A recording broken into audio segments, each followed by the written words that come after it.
నమస్తే భరద్వాజ్ నమస్తే గారు. అండి. చాలా పెద్ద లిస్టే ఉంది నిజంగా. ఎందుకంటే ఎన్నో ఇష్యూస్ అవుతూనే ఉన్నాయి పాస్ట్ కొన్ని రోజులుగా చూసుకుంటే. సో ముందుగా మనం అసలు తమన్కి సంబంధించి మాట్లాడుకుందాము. సినిమాస్కి సంబంధించి సరిగ్గా లేదు అనేసి తమన్ ఒకటి కమెంట్ చేశారు. చాలా ఎమోషనల్ అయిపోయాడు. దానికి చిరంజీవి గారు కూడా రియాక్ట్ అయ్యారు. అసలు ఎవరిని ఉద్దేశించి అన్నాడు చంపకండి అని. సినిమాని కిల్ చేస్తున్నారు అనే అభిప్రాయం చాలామంది ఈ మధ్యకాలంలో మాట్లాడుతున్నారు. అంటే రివ్యూల ద్వారా కిల్ చేస్తున్నారు అనేది ఒక అభిప్రాయం నాగవంశీ మాట్లాడాడు ఇంతకుముందు. నాగవంశీతో పాటు చాలామంది మాట్లాడారు. కనీసం బ్రీతింగ్ స్పేస్ కూడా ఇవ్వడం లేదు అని. అయితే అదే మాట తమన్ అన్నాడు. గేమ్ చేంజర్ బ్యాక్ డ్రాప్లో అన్నాడు ఆయన. అంటే ట్రోల్ చేస్తున్నారు సినిమాని అని. ట్రోల్ చేయటము అనేది కరెక్టే, నిజంగానే ట్రోల్ అయింది ఆ సినిమా. ట్రోల్ అవటానికి రకరకాల రీజన్స్ మాట్లాడుతున్నారు బయట. అయితే తమన్ ఎమోషనలైజ్ అయింది దీనికోసమే. ఈ ట్రోల్ చేస్తున్నారు, చంపేస్తున్నారు అనేది ఆయన గొడవ. సినిమా చాలా కష్టపడి తీస్తున్నాం, ఆ సినిమా 350 కోట్ల నుంచి 400 కోట్ల వరకు ఖర్చు అయిందని చెప్తున్నారు. అయితే ఇలా ఇంత కష్టపడి తీసిన సినిమాని జస్ట్ ఒక అభిప్రాయంతో అలా చంపేస్తారా అంటున్నాడు ఆయన. ఇది ఎందుకు నడుస్తోంది, ఎవరు చెప్తున్నారు, ఎవరు చేస్తున్నారు అనే దానికి వస్తే, ప్రస్తుతం ప్రతి ప్రేక్షకుడు ఏదో ఒక సోషల్ మీడియా ప్లాట్ఫామ్లో ఎక్కడో చోట మెంబర్ అయి ఉంటున్నాడు. అది ఇన్స్టాలో కావచ్చు, ఫేస్బుక్లో కావచ్చు, మరో చోట కావచ్చు. సినిమా చూస్తూ ఉండగానే తనకు అనిపించిన అభిప్రాయాన్ని అక్కడ చేస్తున్నాడు, వ్యక్తం చేస్తున్నాడు. ఈ వ్యక్తీకరణ జరగటం వలన ఏం జరుగుతుందంటే చాలామందికి తెలిసిపోతుంది. ఇదివరకు కూడా అలా టాక్ స్ప్రెడ్ అయ్యేది. కానీ టాక్ సినిమా ఏదోగా ఉంది అని తెలిసినప్పటికీ సరదాగా సినిమాకి వెళ్ళేవాళ్ళు, స్టార్ హీరో సినిమా కాబట్టి. ఇప్పుడు అలా వెళ్ళటానికి ఇబ్బంది ఏంటంటే థియేటర్లు ఆడియన్స్ ఫ్రెండ్లీగా ఉండటం లేదు. ఇప్పుడు సరదాగా సినిమాకి వెళ్ళాలన్నా 1000 రూపాయలు ఖర్చు అవుతుంది. అంటే 700 వరకు టికెట్లు ఉంటున్నాయి, రేట్లు ఉంటున్నాయి. 600 నుంచి 700 వరకు పెడుతున్నారు. దాంతోపాటు థియేటర్లో స్నాక్స్ వ్యవహారం ఇదంతా కలిపి కొంచెం ఎక్కువ డబ్బులు ఖర్చు పెట్టాల్సిన పరిస్థితి ఉండటం వలన ఏం చేస్తున్నారంటే సినిమా సోసోగా ఉంది అంటున్నారు కాబట్టి కొంచెం వెయిట్ చేద్దాం, 1 గంట టైం తీసుకుని అది ఏదో ఒక ఇంటర్నెట్ ప్లాట్ఫామ్ మీద అవైలబుల్గా వచ్చేస్తుంది. అంటే షో పడిన 1 అవర్ లోపే అది బయటకు వచ్చేస్తుంది. దీన్ని కంట్రోల్ చేసుకోవాలి. అంటే తమన్ ఎమోషనలైజ్ అయినట్టు అక్కడ ఎవరో ట్రోల్ చేస్తున్నారు, సినిమాని ఎవరో చంపేస్తున్నారు అనేది ఒక పెయిన్, అదొక గొడవ చాలా కాలం నుంచి నడుస్తోంది. అది రివ్యూలకు సంబంధించి. అలాగే ట్రోల్ చేయటము, ఇతర హీరోల అభిమానులు దీనిలో ఇన్వాల్వ్ అవుతున్నారు, ఆ గొడవ అంతా వేరే. కానీ వీళ్ళు తీసుకోవాల్సిన కేర్ తీసుకోవాలి కదా ముందు ఇండస్ట్రీ నుంచి. చిరంజీవి గారు కూడా స్పందించారు. అంటే తమన్ ఇంత ఇదిగా ఉంటాడు, ఇంత అంటే ఆ సినిమాకి పని చేశాడు అతను, గేమ్ చేంజర్కి.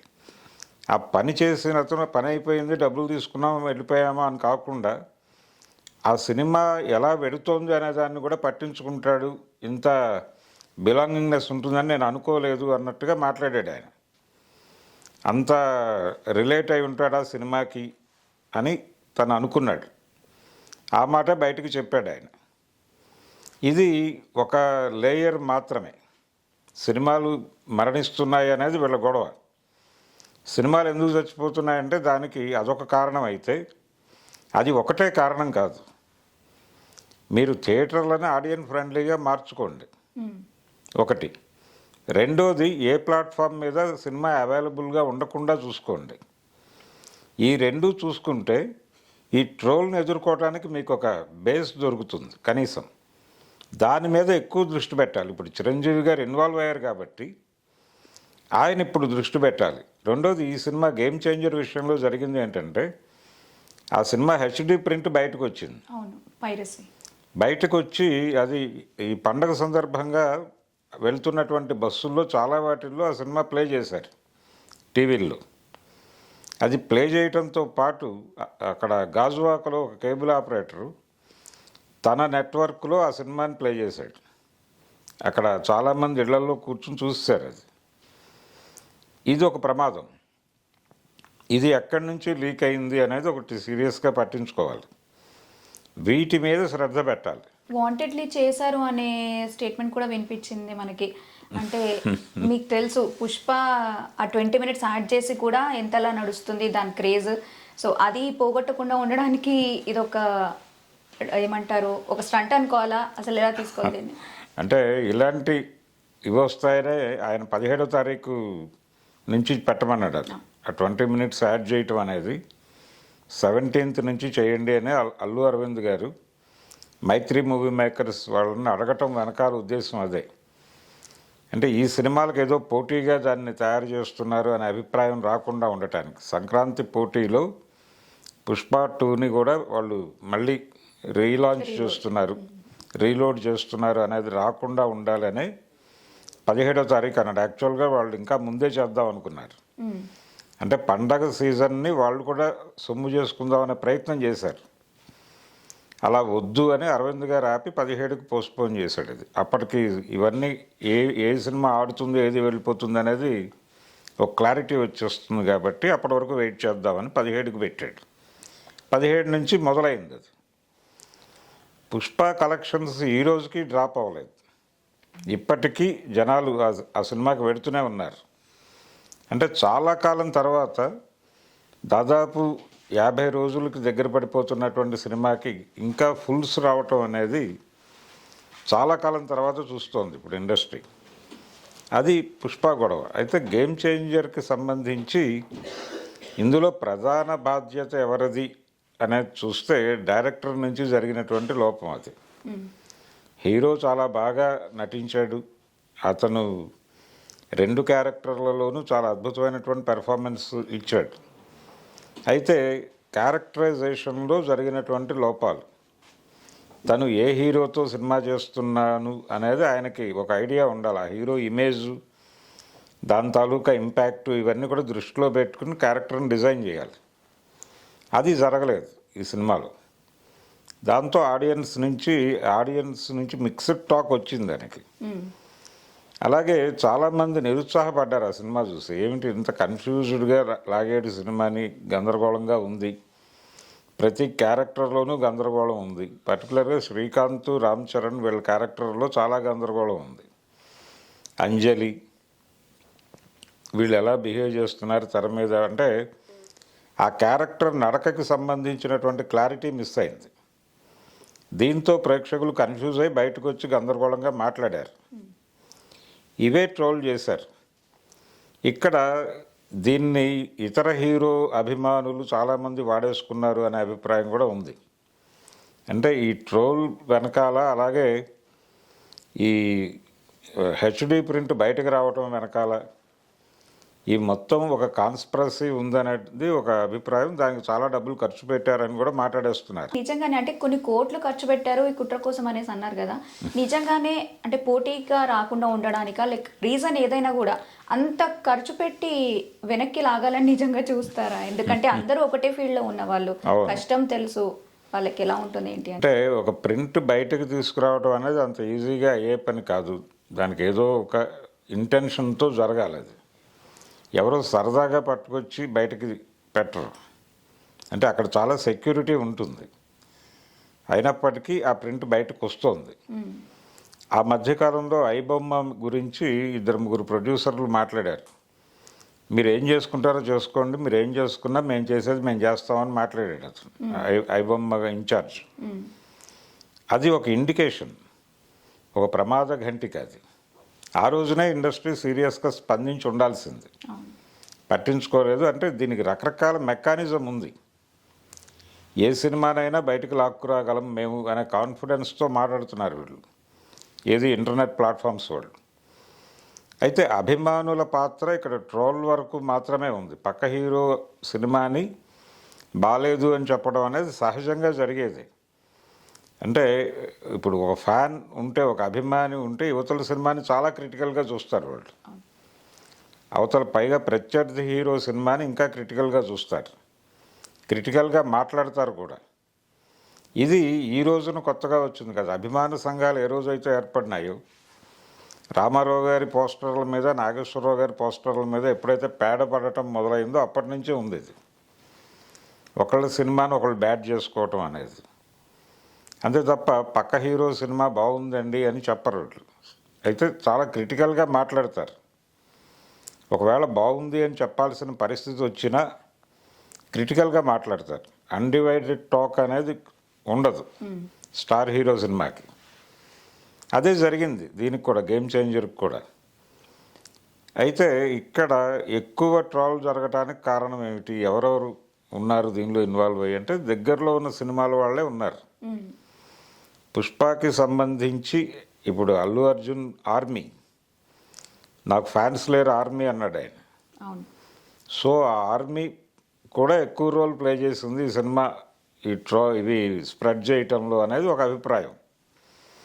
ఇలా రకరకాల అభిప్రాయాలు వ్యక్తం అవుతున్నాయి. ఎవరున్నప్పటికీ అభిమానులు ఈ నెగిటివ్ టాక్ ఏదైతే ఆడియన్స్ నుంచి వచ్చిందో దాన్ని వాళ్ళు జనంలోకి మరింతగా తీసుకెళ్ళడానికి ప్రయత్నం చేశారు. రెండో వైపు ఆ సినిమాకి ఎప్పుడైతే నెగిటివిటీ వచ్చిందో ఆడియన్ ఇటు డైవర్ట్ అయ్యాడు వీళ్ళ సినిమాకి. అది ప్లస్ అయింది ఇక్కడ. అందుకని కూడా ఇటువైపు చూస్తున్నారు. ఇప్పుడు దృష్టి ఇటువైపు ఉంది, ఆర్మీ వైపు దృష్టి ఉంది ప్రపంచానికి. అయితే వాళ్ళు మామూలుగా ఎలా బిహేవ్ చేయాలో అలాగే బిహేవ్ చేస్తున్నారు. 4 నుంచి 5 కోట్లు ఖర్చు అయింది అనేది ఒక మాట వినిపిస్తోంది బయట. డెఫినెట్గా అంటే ఎంతో కొంత డబ్బులు అయితే ఖర్చు అయి ఉంటాయి. ఈ 4 కోట్లు అనేది ఎలా స్ప్రెడ్ అయింది అనేది తెలియదు, కానీ మొత్తానికి అభిప్రాయం అయితే ఉంది.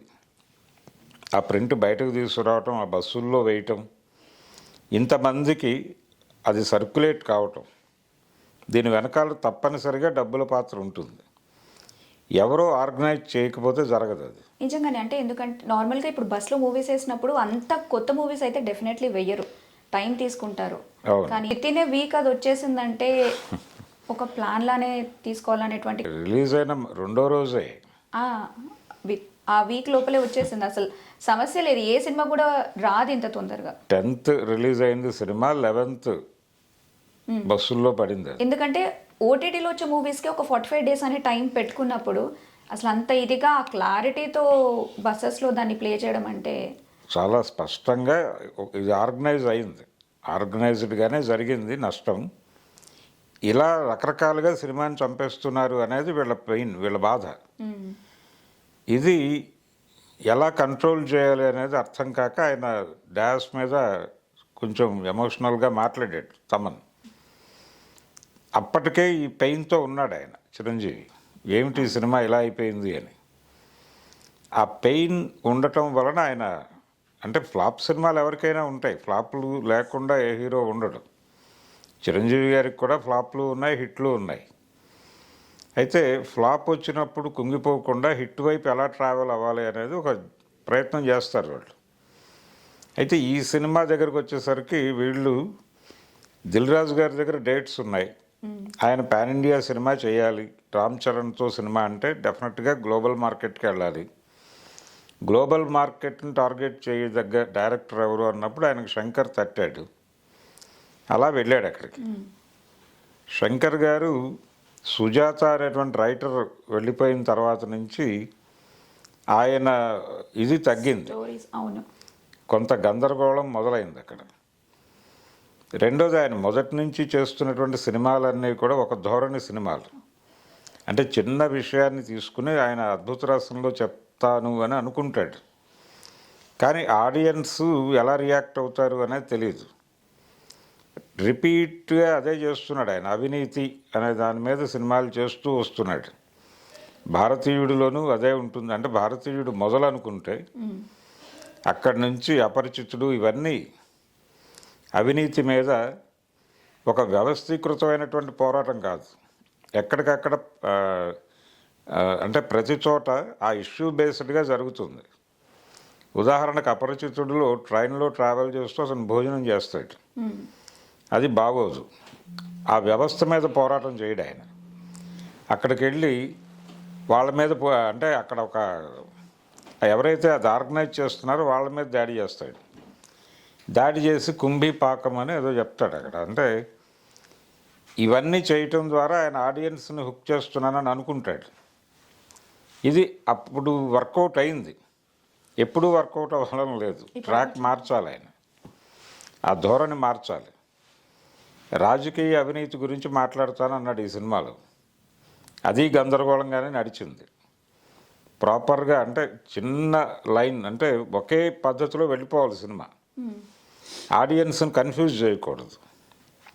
ఈ సినిమాలో కన్ఫ్యూజ్ చేశాడు, అన్ని విధాలుగా కన్ఫ్యూజ్ చేశాడు. బ్యూరోక్రాట్స్ విషయంలోనూ కన్ఫ్యూజ్ చేశాడు, పాలిటిక్స్ విషయంలోనూ కన్ఫ్యూజ్ చేశాడు. ఈ కన్ఫ్యూజన్ ఇంపాక్ట్ అసలు ఈ మొత్తం టోటల్గా ఈ పాపానికి కారకుడు ఆయనే, శంకరే. శంకర్ ఈ అవకాశాన్ని అవతల అభిమానులకు ఇచ్చాడు. ఈ సినిమాని ట్రోల్ చేసేటువంటి అవకాశం అవతల వాళ్ళకి ఇచ్చాడు, వాళ్ళు దాన్ని వాడుకున్నారు. దానిలో అంటే వ్యూహాత్మకంగానే ఈ సినిమాని దెబ్బ కొట్టడానికి కొంతమంది మోహరించారు అనేది కూడా మనకు అర్థమవుతుంది. ఈ మొత్తం ఈ స్ట్రక్చర్ చూస్తే, అంటే బయట ఈ వీడియో స్ప్రెడ్ అయిన పద్ధతి ఇదంతా చూస్తే, ఇంతమంది దగ్గరికి అంత క్వాలిటీ ప్రింట్ చేర్చడం అనేది మామూలు వ్యవహారం కాదు. సినిమా రిలీజ్ అయిన రెండో రోజే. అందుకని ఈ డౌట్ని కొంచెం నమ్మాల్సినటువంటి పరిస్థితే ఉంది. కొంత మనీ ఇన్వాల్వ్ అయి ఉంది దీనిలో అనేది. అది ఎంత అనేది 4 కోట్లు అని చెప్తున్నారు, కానీ అంత ఉందా లేకపోతే ఎంత అయింది? 4 కోట్లైనా 500 రూపాయలైనా ఏదైనా ఖర్చే. అంటే ఇన్వెస్ట్మెంట్ కూడా లింక్ అయిందంటే డెఫినెట్గా ఒక చైన్ పనిచేస్తుంది దీనికి అనేది అర్థమవుతుంది. పైరసీ అనేది సినిమాని కిల్ చేస్తుంది. సినిమా కిల్ అయిపోవటం వలన ఏం జరుగుతుందంటే ఇక్కడ ఒక ప్రమాదకరమైన ధోరణికి పెడతారు వీళ్ళు. సినిమా ఎప్పుడైతే ఫెయిల్యూర్ వచ్చిందో ఇమ్మీడియట్గా వీళ్ళు ఇంతకంటే బెటర్ సినిమా తీయాలనే ఉద్దేశంతో గ్లోబల్ మార్కెట్ని టార్గెట్ చేస్తున్నాము, లేకపోతే పాన్ ఇండియా మార్కెట్ని టార్గెట్ చేస్తున్నాము అనే దీనిలో కొంచెం అతీతమైన కథలకు వెళ్తారు. అలాగే థియేటర్కల్ ఎక్స్పీరియన్స్ ఇవ్వాలి అనేటువంటి దీనిలోకి వెళ్తారు. సినిమా ఫోన్లోకి వెళ్ళిపోతుంది, అలాగే బస్సుల్లోకి వెళ్ళిపోతుంది, కేబుల్ టీవీలోకి వెళ్ళిపోతుంది అన్నప్పుడు కేబుల్ టీవీలోను ఫోనుల్లోనూ చూస్తే కలిగేటువంటి ఎక్స్పీరియన్స్ కాదు ఈ సినిమా. ఇది థియేటర్లో మాత్రమే చూడాల్సిన సినిమా. అలాంటి సినిమాలు తీయాలి అని చెప్పి ఆ వైపుగా డ్రైవ్ అయిపోతారు. డ్రైవ్ అయిపోయి గందరగోళం సినిమాలన్నీ తీస్తారు. అదొక ప్రమాదం ఉంది దీనివలన. అందుకని కూడా పైరసీని ఆపాల్సిన అవసరం ఉంది ఇండస్ట్రీకి. సినిమాని కాపాడుకోవటానికి, బడ్జెట్ కంట్రోల్లో పెట్టుకోవటానికి, సినిమా లీకేజ్ నుంచి సినిమాని కాపాడుకోవాలి.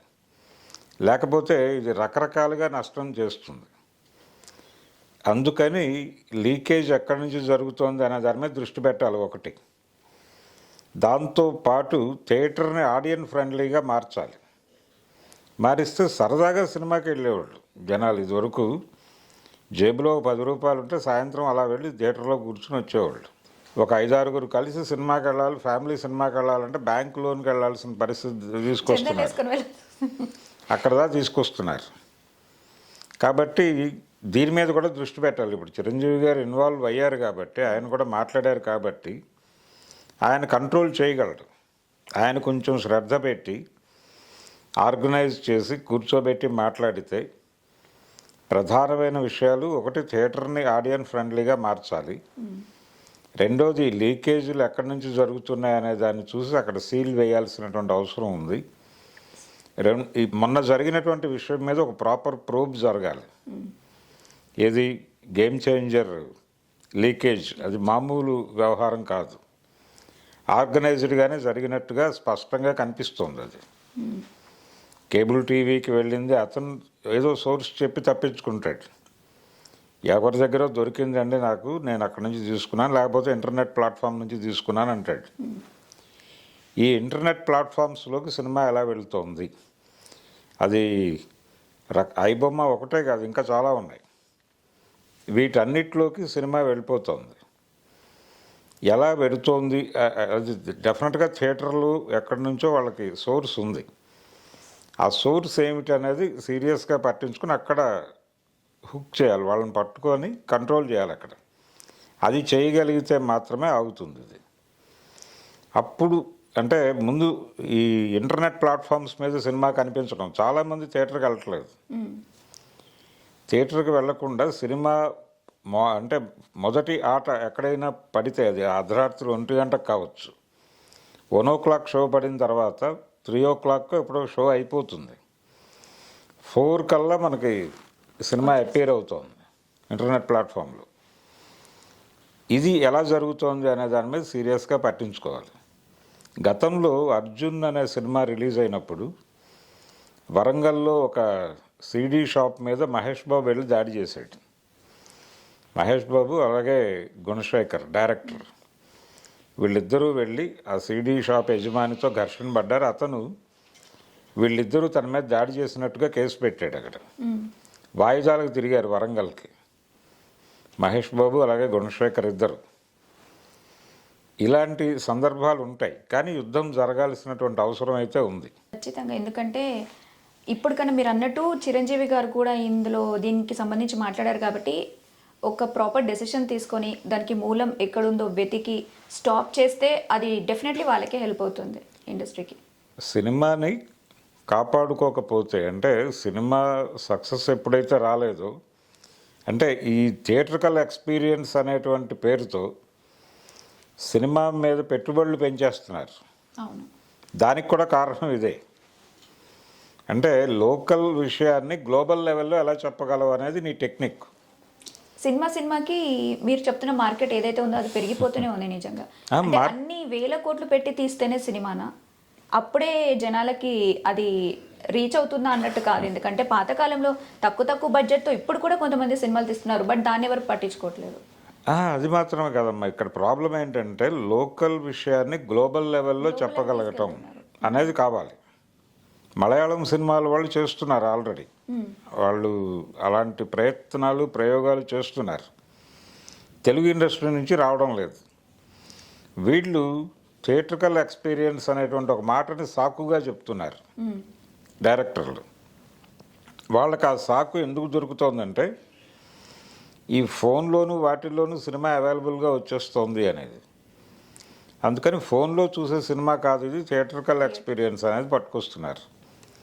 కాబట్టి డైరెక్టర్లను కంట్రోల్ చేయడానికి కూడా ఇది ఉపయోగపడుతుంది. ఇప్పుడు చిరంజీవి గారు రంగంలోకి దిగితే ఇది కూడా ఉపయోగమే ఇండస్ట్రీకి. అవును, చాలా. అందుకని అనేక రకాలుగా దీన్ని కంట్రోల్ చేయాల్సిన అవసరం ఉంది. ఇప్పుడు ఒకటి, కథల్ని కాపాడుకోగలుగుతాం, కంటెంట్ మన కంట్రోల్లో ఉంటుంది, బడ్జెట్ మన కంట్రోల్లో ఉంటుంది, మనం ఏం తీస్తున్నాం ఏం చూపిస్తున్నాం అనేది అర్థమవుతుంది. అలాగే సినిమా బాగోగులతో సంబంధం లేకుండా స్టార్ సినిమా ఒకసారి చూద్దాం అనే అభిప్రాయం జనాల్లో ఉంటుంది. ఇప్పుడు ఈ అంటే ఇంటర్నెట్ ప్లాట్ఫామ్లో సినిమా పెట్టిన తర్వాత విపరీతంగా డౌన్లోడ్లు అయింది. అది గేమ్ చేంజర్. రావడం ఆలస్యం, అన్ని డౌన్లోడ్ అయిందంటేనే ఆ సినిమా మీద క్యూరియాసిటీ ఉందని అర్థం. అంటే రామ్ చరణ్ ఇమేజ్ ఉంది, ఆ ఇమేజ్ థియేటర్లో రిఫ్లెక్ట్ కాలా, ఇక్కడ అయింది, ఈ డౌన్లోడ్స్లో కనిపిస్తోంది మనకి. దీన్ని మీరు అటువైపుకి డైవర్ట్ చేయాలంటే ఇది ఆపాలి. ఆ పని చేయకపోతే కష్టం. అందుకని ఫస్ట్ ఇంటర్నెట్ ప్లాట్ఫామ్ మీద సినిమా కనిపించకుండా చేయాలి. దానికి ఏం చేయాలి, ఇంటర్నేషనల్ లెవెల్లో ఏం చేయాలి అనేది మాట్లాడుకోవాలి, అక్కడ కట్టడి చేయాలి. దాంతోపాటు ఇతర వ్యవహారాలు కూడా, అంటే ఎడిటింగ్ స్టేజ్ నుంచి ప్రాపర్ కేర్ తీసుకుని నడపాలి. ఇది జరగకపోతే మాత్రం సినిమాని కాపాడటం ఎవరి వల్ల కాదు. సో ఒక ప్రాపర్ డెసిషన్ హోప్ఫుల్లీ ఫ్యూచర్లోనైనా తీసుకుంటారని చెప్పి ఇంకా మనం ఎదురు చూడాల్సిందే, ఆగిపోతుందని. సో ఇప్పుడు ఇండస్ట్రీని చెక్ చేస్తున్న అంటే కంటిన్యూస్ సర్ప్రైజెస్ ఇస్తున్నారు మంచు ఫ్యామిలీ. అసలు ఎక్కడి నుంచి స్టార్ట్ అయింది ఏంటి అనేది ఆ డే నుంచి కూడా ఏదో ఒక వివాదం జరుగుతూనే ఉంది. వాళ్ళిద్దరు మధ్యలో కొట్టుకోవడం కానివ్వండి, అరుచుకోవడం, గొడవలు. మళ్ళీ ఇంకా రీసెంట్గా చూసుకుంటే ఎంబీయూ యూనివర్సిటీకి మనోజ్ని అలౌ చేయలేదు అని. సో దీనిపైన మీకు కమెంట్ ఏంటి? తను జస్టిస్ కావాలి నాకు అని మనోజ్ అడుగుతున్నాడు. మనోజ్ ఇంకేదో ఎక్స్పెక్ట్ చేస్తున్నాడని మోహన్ బాబు గారు కానివ్వండి, విష్ణు గాని చెప్తున్నారు. మీరేమంటారు అసలు? అంటే ఏం ఎక్స్పెక్ట్ చేస్తున్నాడు అనేది వాళ్ళు చెప్పాలి, మోహన్ బాబు గారు కానీ విష్ణు కానీ చెప్పాలి. అయితే ఇక్కడ ఆయన డ్యూయల్ రోల్ పోషిస్తున్నట్టుగా అర్థమవుతుంది విష్ణు. అతను ఎవరైనా అడిగితే ఇది మా ఫ్యామిలీ ఇష్యూ అంటాడు ఆయన. మా ఫ్యామిలీ ఇష్యూ, మా ప్రైవసీ ఎందుకు మీరు డిస్టర్బ్ చేస్తారు, ఎందుకు మా పర్సనల్ ఏరియాలోకి వచ్చి గొడవ చేస్తున్నారు మీరు అని మీడియా మీద చాలా సందర్భాల్లో ఆయన కంప్లైంట్ చేస్తున్నాడు. అలాగే మోహన్ బాబు గారు హాస్పిటల్లో చేరినప్పుడు అక్కడ ఆయన మీడియాని ఒక రూమ్లోకి పిలిచి మాట్లాడితే ఇది మా ఫ్యామిలీ గొడవ, మేము సెట్ చేసుకుంటాం, మీరు అనవసరంగా దీన్ని రోడ్డు మీదకి ఈడ్చే ప్రయత్నం చేయకండి అని చెప్పాడు. బాగానే ఉంది, కానీ వాళ్ళే చేసుకుంటున్నారు. ఇప్పుడు ఆయన ట్వీట్లు చేయటం మొదలుపెట్టాడు. మొదటి ట్వీట్ ఆయన చేశాడు. ఒక 4 రోజుల నుంచి నడుస్తోంది ట్వీట్ల యుద్ధం. ఆయన మోహన్ బాబు గారి రౌడీ సినిమాలో డైలాగ్ ఒకటి పెట్టాడు. అంటే సింహం అవ్వాలని ప్రతి కుక్క అనుకుంటుంది, అది కుదిరే పని కాదు అని ఏదో డైలాగ్. ఆ డైలాగుని పెట్టాడు. దానికి ముందు రోజు ఈయన మీడియా ముందు మాట్లాడాడు మనోజ్. ఆ మాట్లాడిన దాన్ని టార్గెట్ చేస్తూ ఈయన ఈ ట్వీట్ చేశాడు అనేది అందరికీ అర్థమవుతుంది. అర్థం అవ్వాలి అనే ఉద్దేశంతోనే పెట్టాడు అతను. ఎక్కడ పెట్టారు? అది సోషల్ మీడియాలో పెట్టాడు, ట్విట్టర్లో. అంటే మీరే మీ కుటుంబ పరువుని మార్కెట్లో పెడుతున్నారు. పెట్టి ఎవరో మాట్లాడుతున్నారని మీరు గింజుకుంటే ఎలాగా? కాబట్టి కంట్రోల్ చేయాల్సిన అవసరం కూడా వాళ్ళకే ఉంది. ఆయన 2 నాలుకల ధోరణితో మాట్లాడుతున్నాడు మంచు విష్ణు. ఎప్పుడైతే ఆయన 2 నాలుకల ధోరణితో మాట్లాడుతున్నాడో ప్రపంచం సింపతి అటువైపు డైవర్ట్ అవుతోంది, మనోజ్ వైపు. చాలా సర్వేలు జరుగుతున్నాయి దీని మీద ఇంటర్నెట్లో.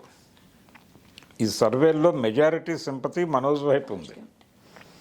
దానికి రీజన్ ఏంటంటే ఎప్పుడైనా సరే పవర్ సెంటర్ మీద ఒక ఫైట్ జరుగుతుంది.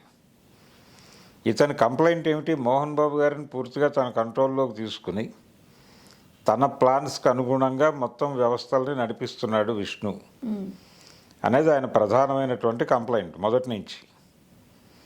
తనని అక్కడ డైరెక్టర్ అంటే బోర్డ్ ఆఫ్ డైరెక్టర్స్లో ఉన్నాడు ఇతను. ఎవరు? మనోజ్ కూడా. తన పరిస్థితి ఏమిటి? అక్కడ నుంచి టెర్మినేట్ చేశారో లేదో తెలియదు ఇతనికి. లోపలికైతే ఎంటర్ కానివ్వలేదు మొన్న. అదే ఇంతకు ముందు ఇక్కడ వాళ్ళ ఫామ్ హౌస్లో గొడవ జరిగినప్పుడు ఆయన ఏం చెప్పాడు? ఇది ఆస్తుల గొడవ కాదు, ఆత్మగౌరవ పోరాటం అన్నాడు. ఈ ఆత్మగౌరవ పోరాటం అనే దాని వెనకాల ఉన్నది మోహన్ బాబు యూనివర్సిటీనే. అంటే అక్కడ వస్తున్నటువంటి డబ్బుల్ని ఎక్కడికో డైవర్ట్ చేస్తున్నారు. ఇప్పుడు ఆ నష్టం వస్తే భరించాల్సింది అందరూ అవుతారు. అది ఆయన ప్రధానమైనటువంటి ఆర్గ్యుమెంట్. ఈ కన్నప్ప అనే సినిమాకి డైవర్ట్ అవుతున్నాయి నిధులు అనే టోన్లో ఆయన ప్రపంచానికి చెప్పే ప్రయత్నం చేస్తున్నాడు. అయితే కన్నప్ప కోసం నేను చాలా బ్యాంకుల్లో లోన్ తీసుకున్నాను, అది ఎవరికైనా తెలుసా అని ఆయన సమాధానం చెప్పాడు విష్ణు. ఒకవైపు సినిమా రిలీజ్ అవుతున్నటువంటి సందర్భం ఉంది. రేపు సమ్మర్లో సినిమా రిలీజ్ అనుకుంటున్నారు. ఇంత దగ్గరకు వస్తున్న టైంలో ఈ వివాదాన్ని ముగించకుండా ఎందుకు కొనసాగిస్తున్నారు అనేది ఒక ప్రశ్న. ఇప్పుడు ఈయన ఎప్పుడైతే మోహన్ బాబు గారి డైలాగ్ పెట్టాడో ఇమ్మీడియట్గా ఆయన ఫ్రాడ్ కుక్క అని ఒకటి పెట్టాడు. ఈయన కుక్క అన్నాడు, ఆయన ఫ్రాడ్ కుక్క అన్నాడు. ఈ ఫ్రాడ్ కుక్క అంటూ ఆయన ఏం చేశాడంటే పాత కృష్ణరాజు గారి కన్నప్ప ఫోటో పెట్టాడు. ఆ పోస్టర్ పెట్టి కృష్ణరాజు గారు సింహం అని, ఈయన ఫ్రాడ్ కుక్క అన్న టోన్లో అది ప్రొజెక్ట్ చేశాడు. అది నేను అలా ఇంటెన్షనల్గా పెట్టలేదు అని చెప్పచ్చు ఆయన తర్వాత. కానీ ప్రపంచం అలాగే అర్థం చేసుకుందాన్ని. అలా అర్థం చేసుకోవాలనే పెట్టాడు అతను. అది అయిపోయిన తర్వాత ఈయన మోహన్ బాబుని వాడుకుంటున్నాడు ట్వీట్లో అనేది అర్థమైంది ఇతనికి. అర్థమయ్యి మోహన్ బాబుని వాడుకోవటం ద్వారా మోహన్ బాబు నా కంట్రోల్లో ఉన్నాడని చెప్పే ప్రయత్నం చేస్తున్నాడు విష్ణు అని అర్థమై ఈయన కూడా ఒక మోహన్ బాబు గారి డైలాగ్ ఒకటి తీసుకున్నాడు. ఆ తర్వాత ట్వీట్కి తీసుకుని నా భార్య చెప్పింది కాబట్టి, నా పెళ్ళాం చెప్పింది కాబట్టి మీరు బతుకున్నారు, లేకపోతే మీ తలలు తెగి మీ ఒళ్ళో ఉండేవి అని ఒక డైలాగ్ ఉంది మోహన్ బాబు గారు ఏదో సినిమాలో. ఆ డైలాగును ట్వీట్ చేశాడు. ఇక్కడ ఇతని పెళ్లి వ్యవహారం కూడా ఒకటి జనాల్లో చర్చనీయాంశంగా మారింది. మంచు మనోజ్ మౌనికా రెడ్డిని పెళ్లి చేసుకోవటము, భూమా ఫ్యామిలీ ఆ ఫ్యామిలీ నుంచి తెచ్చుకోవటం అనేది కరెక్ట్ కాదని వీళ్ళు అనుకుంటున్నారని, ఇలా ఆ వివాహం చుట్టూ చాలా కాలంగా ఒక చర్చ నడుస్తోంది. వాళ్ళ ఫ్యామిలీలో ఎవరికి ఇష్టం లేదని, పర్టికులర్గా విష్ణు గారి వైఫ్కి ఇష్టం లేదు అని, ఇలా రకరకాల గొడవలు ఉన్నాయి. అంటే ప్రతిదీ వాళ్ళు ఓపెన్గా ప్రపంచం ముందు పెట్టేస్తున్నారు. వద్దు అనుకుంటూనే మీరు అన్నట్టు సోషల్ మీడియా ప్లాట్ఫామ్స్ ద్వారా చెప్పడం. ఇప్పుడు ఫస్ట్ ఎక్కడ మొదలైంది వీళ్ళ గొడవ అంటే, వీళ్ళిద్దరి మధ్య ఏదో గొడవ ఉందని మొదట ఎస్టాబ్లిష్ అయింది.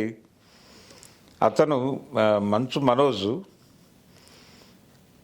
మా ఫ్రెండ్స్ మీద మా అన్న మనుషులు దాడులు చేస్తున్నారు అని ఒక వీడియోని పోస్ట్ చేశాడు. పోస్ట్ చేసిన తర్వాత బయట మీడియా దాని మీద రకరకాల కథనాలు ప్రసారం చేసిన తర్వాత ఆయనే ఖండించాడు. మేమేదో సరదాగా వీడియో పెడితే దాని మీద మీరు కథనాలు వెలువరించడం ఏమిటి అన్నాడు అతనే, మనోజే. ఏం జరుగుతోంది మీ ఇద్దరి మధ్య అని ఎవరో అడిగితే, బలానా ఛానల్ వాళ్ళని అడగండి అన్నాడు ఆయన. అది ఎలా కరెక్ట్ అవుతుంది? అలాంటి ధోరణి వాళ్ళే రోడ్డు మీద పెట్టేసుకుని వాళ్ళ జీవితాలని వాళ్ళే మా గురించి ఎందుకు మాట్లాడుతున్నారని చెప్పి గొడవ పడతారు. మొన్న జల్పల్లి ఫామ్ హౌస్ గొడవ కూడా అదే. ఇప్పుడు మోహన్ బాబు గారే స్ట్రైట్గా అక్కడి నుంచి అతను వెకేట్ చేయమని చెప్తున్నాడు. ఏది ఆ జల్పల్లి నుంచి మంచు మనోజును వెకేట్ చేయించండి అని చెప్పి ఆయన లోకల్ వీళ్ళని అడిగాడు. అడగటం వెనకాల ఉద్దేశం ఏంటంటే అతన్ని టోటల్గా బయటకు పంపించేద్దామని. అది కూడా విష్ణు ఆర్గనైజ్ చేశాడు అనేది ఈయన మాట్లాడుతున్నాడు. నేను యుద్ధం చేయడానికి సిద్ధంగా ఉన్నానని చెప్తున్నాడు. కాబట్టి ఇది ఇప్పట్లో తేలే గొడవ కాదు. ఈ ఘర్షణ జరుగుతుంది. ప్రధానంగా దీని ఇంపాక్ట్ కన్నప్ప మీద పడే అవకాశం కూడా కనిపిస్తోంది. ఈ నెగిటివిటీ అనేది ఎందుకు స్ప్రెడ్ చేసుకుంటున్నారు? వాళ్ళు కూర్చోబెట్టి మాట్లాడి అతనికి ఏం కావాలో సెటిల్ చేయొచ్చు. ఇది అసలు ఒక ఎండ్కి వస్తుందంటారా? ఎందుకంటే అది ఆ గొడవ సద్దుమణిగిందిలే, ఓకే నార్మల్గా ఉంది అని అనుకునే లోపే మళ్ళీ ఏదో ఒక విషయం, అలానే జనరేటర్లో ఏదో వాటర్ పోసారన్న ఇష్యూ వచ్చింది, పంచదార పోసారు, పంచదార జనరేటర్లో పోసారన్న విషయం కానివ్వండి, ఇప్పుడు మళ్ళీ ఇది ఎంటర్ కానివ్వట్లేదు అని. అయితే నార్మల్గా కూడా మనోజ్కి సంబంధించి కొంచెం బయట టాక్, మనోజ్ కంపారిటివ్లీ విష్ణు కంటే మనోజ్ సాఫ్ట్, హెల్పింగ్ నేచర్ కానివ్వండి, లేకపోతే ఒక మనిషిని అర్థం చేసుకోవడం విషయంలో కానివ్వండి, మనోజ్ బాగా అర్థం చేసుకుంటాడనే ఒక ఇదైతే ఉంది. సో ఇప్పుడు సింపతి వీళ్ళు చేస్తున్న దానివల్ల నిజంగానే మనోజ్కి సింపతి అనేది క్రియేట్ అవుతుందా? క్రియేట్ అవుతుంది అన్నది తన మంచితనం వల్లనేనా, లేకపోతే ఇంకా వీళ్ళు దాన్ని ఇంకా యాడ్ ఆన్ చేస్తున్నారా? అంటే జనరల్గా సమాజంలో బిగ్ బ్రదర్ సిండ్రోమ్ అని ఒకటి ఉంటుంది. అంటే ఇంట్లో పెద్ద కొడుకు బుల్డోజ్ చేస్తాడు అనేది అభిప్రాయం ప్రపంచంలో ఉంది. చాలా ఇళ్లలో జరుగుతుంది గొడవలు. అంటే అన్నలు ఆధిపత్యంలో ఉండి తమ్ముళ్ళని కంట్రోల్లో తీసుకుని వాళ్ళని అనగదొక్కుతారు అనేటువంటి అభిప్రాయం చాలా కుటుంబాల్లో ఉంది. అదే అభిప్రాయంతో ఇప్పుడు అందరూ మనోజ్ వైపు చూస్తున్నారు. నిజంగానే తన సఫరరు, లూజరు అనే పద్ధతిలో చూస్తున్నారు. అక్కడ కనిపిస్తున్నది కూడా అదే.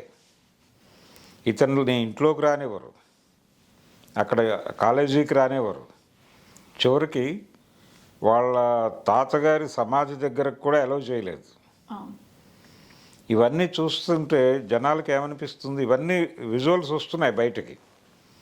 ప్రతి చోట మీడియా ఉంటుంది. మీడియా ముందే వాళ్ళు అంటే విష్ణు గారి తాలూకా మనుషులు అటునుంచి ఇటు గోడ దూకి ఇతను గోడ దూకినట్టుగా ఒక కంప్లైంట్ పెట్టారు. అప్పుడు కూడా మీడియా ఉంది అక్కడ. పోలీస్ స్టేషన్ దగ్గర మీడియా ఉంది. అంటే ప్రతి ఒక్కళ్ళు విడివిడిగా కూడా ఇంటర్వ్యూలు చేసేస్తున్నారు ఆయన్ని, మనోజ్ని. ఇంత జరుగుతోంది అక్కడ. రకరకాల కేసులు ఫ్రేమ్ చేస్తున్నారు అతని మీద. ఇదంతా రెగ్యులర్గా రోజువారీ జనాలకి అందుతోంది. అందినప్పుడు వాళ్ళు మనోజ్ సఫర్ అవుతున్నాడు అనేది అనుకుంటున్నారు. పబ్లిక్లో బలంగా ఉంది అభిప్రాయం. దీన్ని పట్టించుకోవాలి వాళ్ళు. మోహన్ బాబు గారు పట్టించుకుని, అంటే ఒక మాట విన్నాను నేను ఎవరో సరదాగా మాట్లాడుతూ, చిన్న కొడుకు అన్యాయం చేస్తున్న పెదరాయుడు అన్నారు ఎవరు. కాబట్టి అదే పరిస్థితి కనిపిస్తోంది. ఆయన్ని టోటల్గా విష్ణు కంట్రోల్లో తీసుకున్నాడు. అలాగే వాళ్ళ ఎడ్యుకేషనల్ ఇన్స్టిట్యూషన్స్ అన్నీ కూడా అతని ఆధ్వర్యంలోనే నడుస్తున్నాయి. అది శ్రీ విద్యానికేతన్ ఒకటే కాదు, ఆ యూనివర్సిటీ ఒకటే కాదు, ఇతర పేర్లతో కూడా వాళ్ళకి చాలా ప్రాంతాల్లో స్కూల్స్ ఉన్నాయి. అవన్నీ కూడా విష్ణు కంట్రోల్ చేస్తున్నాడు. ఆ ఏరియాలో అంటే వాళ్ళ ప్రధాన వ్యాపారంలో మనోజ్ లేడు. ఇతనికి ఆర్థికంగా ఇతను ఎలా బతుకుతాడు అనేది కూడా ప్రపంచం ఆలోచిస్తోంది. అలాగే సినిమాలు, ఇప్పుడు సినిమాలు కూడా ప్రధానంగా అటువైపే జరుగుతుంది, విష్ణు వైపే ఉంది ఫ్యామిలీ. ఈయనకి అంటే ఒక చిన్న సినిమా తీసుకోవడానికి కూడా ఇతనికి కనీసం ఒక 20 కోట్లు 30 కోట్లు ఇవ్వని కుటుంబం ఆయన 200 కోట్ల ప్రాజెక్టుని ఎలా యాక్సెప్ట్ చేసి దాన్ని ముందుకు తీసుకెళ్తోంది అనేటువంటి వ్యవహారం కూడా ఇప్పుడు చర్చనీయాంశంగా మారింది బయట.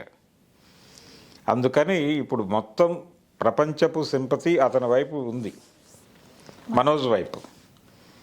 అందుకని దీన్ని మోహన్ బాబు గారు పట్టించుకుని వాళ్ళిద్దరినీ కూర్చోబెట్టి ఏదో సెటిల్మెంట్. అంటే ఒకటి ఇక్కడ ప్రధానమైన విషయం ఏంటంటే ఇప్పుడు వాళ్ళ ఫ్యామిలీ అక్వైర్ చేసిన ఆస్తులు ఏవైనా సరే అది మోహన్ బాబు గారు సంపాదించినవే. అందుకని వాటిని ఇవ్వాలా వద్దా అనేది ఆయన డెసిషన్. ఆ మాట కూడా చెప్పాడు ఆయన ఇంతకుముందు.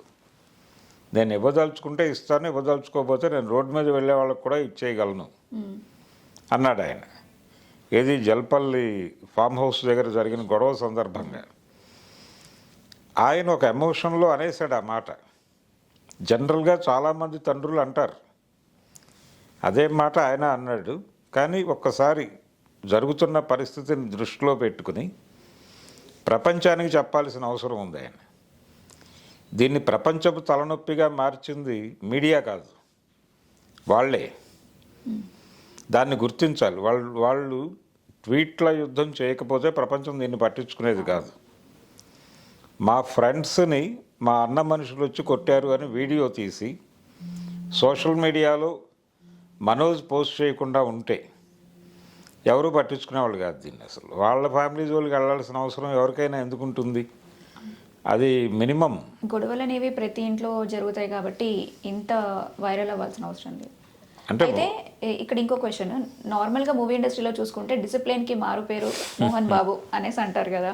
సో తండ్రి చెప్పిన మాట కొడుకు వినాలా, కొడుకు చెప్పింది తండ్రి వినాలా? అంటే కొన్ని సందర్భాల్లో తండ్రులు కూడా వినాల్సి ఉంటుంది. తండ్రి డిసిప్లిన్ అనేది కింద నుంచి పైకి ఉండాలి, పైనుంచి కిందకి కూడా ఉండాలి. అందుకని అతను ఏం సఫర్ అవుతున్నాడో తెలుసుకోవాలి కదా. తను ప్రతి ఇండివిజువల్కి కొన్ని అభిప్రాయాలు ఉంటాయి, వాటికి విలువనిచ్చి వినాలి, చెప్పుకునే పరిస్థితి కల్పించాలి. కల్పించి ఆ ఏరియాలో కూడా తను దృష్టి పెడుతున్నట్టుగా వాళ్ళకి అనిపించాలి.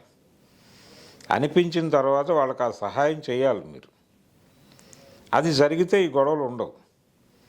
చాలా ఫ్యామిలీస్లో ఎవరో ఒకళ్ళు అంటే ఇంట్లో పవర్ సెంటర్ ఎవరున్నారో వాళ్ళ గుడ్ లుక్స్లోకి వెళ్ళటం కోసం పిల్లలు ప్రయత్నం చేస్తారు. అందరూ ఎవరో ఒకళ్ళో ఇద్దరో పెడతారు, కొంతమంది వెళ్ళరు, ఘర్షణ నడుస్తూ ఉంటుంది. ఈ ఘర్షణ ఉంటుంది అనే విషయం వాళ్ళకి తెలియాలి. తెలిసి వాళ్ళందరితోనూ ప్రాపర్గా డీల్ చేయగలిగితే ఈ సమస్యలు రావు. అందుకని మోహన్ బాబు గారి పాత్ర కూడా ఉంది. అంటే డిసిప్లిన్ అనే పేరుతో బుల్డోజ్ చేయటం కాదు కదా కావాల్సింది. డిసిప్లిన్ అంటే పద్ధతిలో ఉంచటం. ఆ పద్ధతిలో ఉంచటం కోసం మీరు ప్రతి ఒక్కళ్ళతోనూ రెగ్యులర్గా కాంటాక్ట్లో ఉండాలి. ఉన్నట్టుగా కనిపించడం లేదు ఇక్కడ. అందుకని ఈ ఘర్షణలు జరుగుతున్నాయి. అందుకని డిసిప్లిన్ అనేది కూడా ఇబ్బందికరమే. మోహన్ బాబు గారి డిసిప్లిన్ ఇప్పుడు ప్రపంచం ముందు ఒక క్వశ్చన్ మార్క్గా మారింది. ఏమైపోతుంది మీ ఫ్యామిలీ డిసిప్లిన్ అని వాళ్ళనే క్వశ్చన్ చేస్తున్నారు అసలు.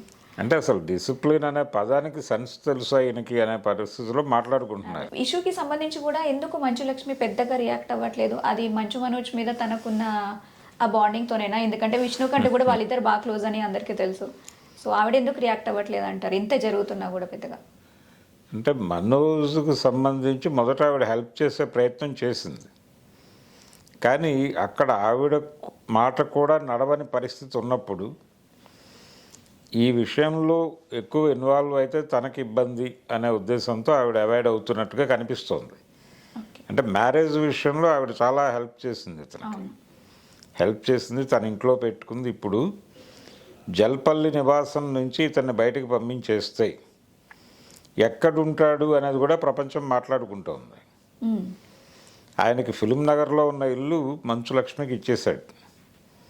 అక్కడ ఉంటాడా? ఇప్పుడు ఆవిడ అక్కడ ఉండటం లేదు కాబట్టి తను అక్కడ ఉంటాడా మనోజ్ అనేది ఒక చర్చ. లేదు, ఆయనకు ఒక ఆఫీస్ ఉంది అక్కడే ఫిలిం నగర్లోనే, అక్కడెక్కడైనా ఉంటాడా అనేది కూడా మాట్లాడేసుకుంటున్నారు ప్రజలు. అంతగా వాళ్ళ ఫ్యామిలీ విషయాలు ప్రపంచానికి కనెక్ట్ అయి ఉన్నాయి. అందుకని ఇప్పుడు అదేదో మా పర్సనల్ అఫైరు, మా ప్రైవసీ అని మాట్లాడే హక్కు వాళ్ళకి లేదు. వాళ్ళు ఓపెన్గా బహిరంగ సభ పెట్టి చెప్పాల్సినటువంటి పరిస్థితి వాళ్ళే తెచ్చుకున్నారు. అందుకని హ్యాండిల్ చేయాలి, తప్పదు. మొన్న భోగి సందర్భంగా అక్కడ మోహన్ బాబు యూనివర్సిటీలో జరిగినటువంటి ఆ భోగి మంటల సందర్భంగా కొంతమంది మీడియా వాళ్ళు అడిగారు ఆయన్ని, మీ రెండో కుమారుడు కనిపించడం లేదు అని. అడిగితే నేను పిలిచాను రాలేదు అన్నాడు ఆయన. తీరా వస్తేనేమో తలుపులు వేశారు. ఇలా రకరకాల గందరగోళాలు వాళ్ళే క్రియేట్ చేసుకుంటున్నారు. ట్విస్టింగ్ వర్డ్స్ అంటే మీడియా ముందు ఒకటి చెప్పడం, లోపల ఇంకోటి జరగడం. అవును.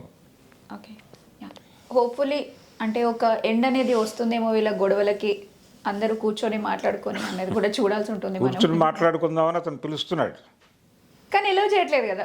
పిలుస్తున్నాను అంటాడు కానీ ఎలవ్ చేయట్లేదని మనకు కూడా అర్థమైపోతుంది. కూర్చుని మాట్లాడుకుందాం రా అని చెప్పేసి వాళ్ళ అన్నగారికి పిలుపునిచ్చాడు తమ్ముడు, కానీ అన్నగారు నాట్ రెడీ మాత్రమే కాదు, నేను చెప్పింది నువ్వు వినాలి అన్నట్టుగా ఉంది ఆయన ధోరణి. ఆయన పిలిచినప్పుడే రావాలేమో, పిలిచినప్పుడు రావాలి, ఆ గొడవ నడుస్తోంది. అంటే ఎవరైనా వచ్చి దీన్ని సాల్వ్ చేయాలి తప్ప అది అవ్వదు. ఇతనైతే యుద్ధం చేస్తున్నాడు, మనోజ్ యుద్ధం చేస్తున్నట్టుగానే కనిపిస్తోంది. ఈ యుద్ధమే ఓ పరిష్కారాన్ని చూపిస్తుంది. అంతే. సో ఇప్పుడు మనము సైఫ్ అలీ ఖాన్ పై జరిగిన దాడి గురించి మాట్లాడుకుందాం. ఇది నిజంగా అంటే చాలా యాంగిల్స్ కనిపిస్తున్నాయి. ఆ ఇంట్లో పని వాళ్ళతో ఎవరో చేయించారని, లేకపోతే ఆ పని మనిషి కార్ డ్రైవర్ కలిసి చేశారని, అంటే వాళ్ళకి జరుగుతున్న గొడవలు ఈయన ఇన్వాల్వ్ అవడం వల్ల చేశారని, లేదు కొంత బాలీవుడ్ స్టార్స్కి గత కొన్ని రోజులుగా వస్తున్నటువంటి ఆ బెదిరింపు కానివ్వండి, ఎందుకంటే సల్మాన్ ఖాన్కి సంబంధించి కూడా ఒక ఇష్యూ అయింది, లేదో ఒకటి జరుగుతూనే ఉంది, ఆయనకి క్లోజ్ ఫ్రెండ్ అయినటువంటి ఒక మనిషిని కూడా కిల్ చేశారు అని. సో ఎవరు కారణమై ఉంటారు ఈ దాడి వెనుక? అంటే ఇప్పుడు దుర్గ్ స్టేషన్లో ఒక వ్యక్తిని పట్టుకున్నారు, పట్టుకుని అతన్ని వెనక్కి తీసుకొస్తున్నారు. అంటే ఛత్తీస్గఢ్ నుంచి వెనక్కి తీసుకొస్తున్నారు. రైల్వే పోలీసుల కంట్రోల్లో ఉన్నాడు, అతను అప్పచెప్తున్నాం బాంబే పోలీసులకి అని చెప్తున్నారు. ఆల్రెడీ ఇంకొక అతన్ని పట్టుకుని వదిలిపెట్టేశారు. అంటే ఒక గందరగోళం నడుస్తోంది. పోలీసులు వెరీ ఫస్ట్ డే చెప్పిన మాట ఏంటంటే ఈ లోపలికి ఎవరో ప్రవేశించే అవకాశం లేదు, లోపల ఉన్న వాళ్ళే చేశారు, ఇది బయట నుంచి ఎవరో వస్తున్నట్టుగా మాకు ఎక్కడా కనిపించటం లేదు, టోటల్ ఫుటేజ్ చూసాము అని చెప్పి మొదటి మాట చెప్పారు. ఆ రోజు సాయంత్రానికి మళ్ళీ డైలాగ్ మారింది, మారి ఒక సమగ్రమైన కథనం చెప్పారు. ఒక దొంగతనం కోసం వచ్చి పని మనిషిని కొట్టే ప్రయత్నం చేశాడు, అప్పుడు ఆయన అడ్డుకునే ప్రయత్నం చేశాడు, వాళ్ళిద్దరి మధ్య ఘర్షణ జరిగింది, ఆ ఘర్షణలో ఈ కత్తిపోట్లు జరిగినాయి అని కంక్లూడ్ చేశారు.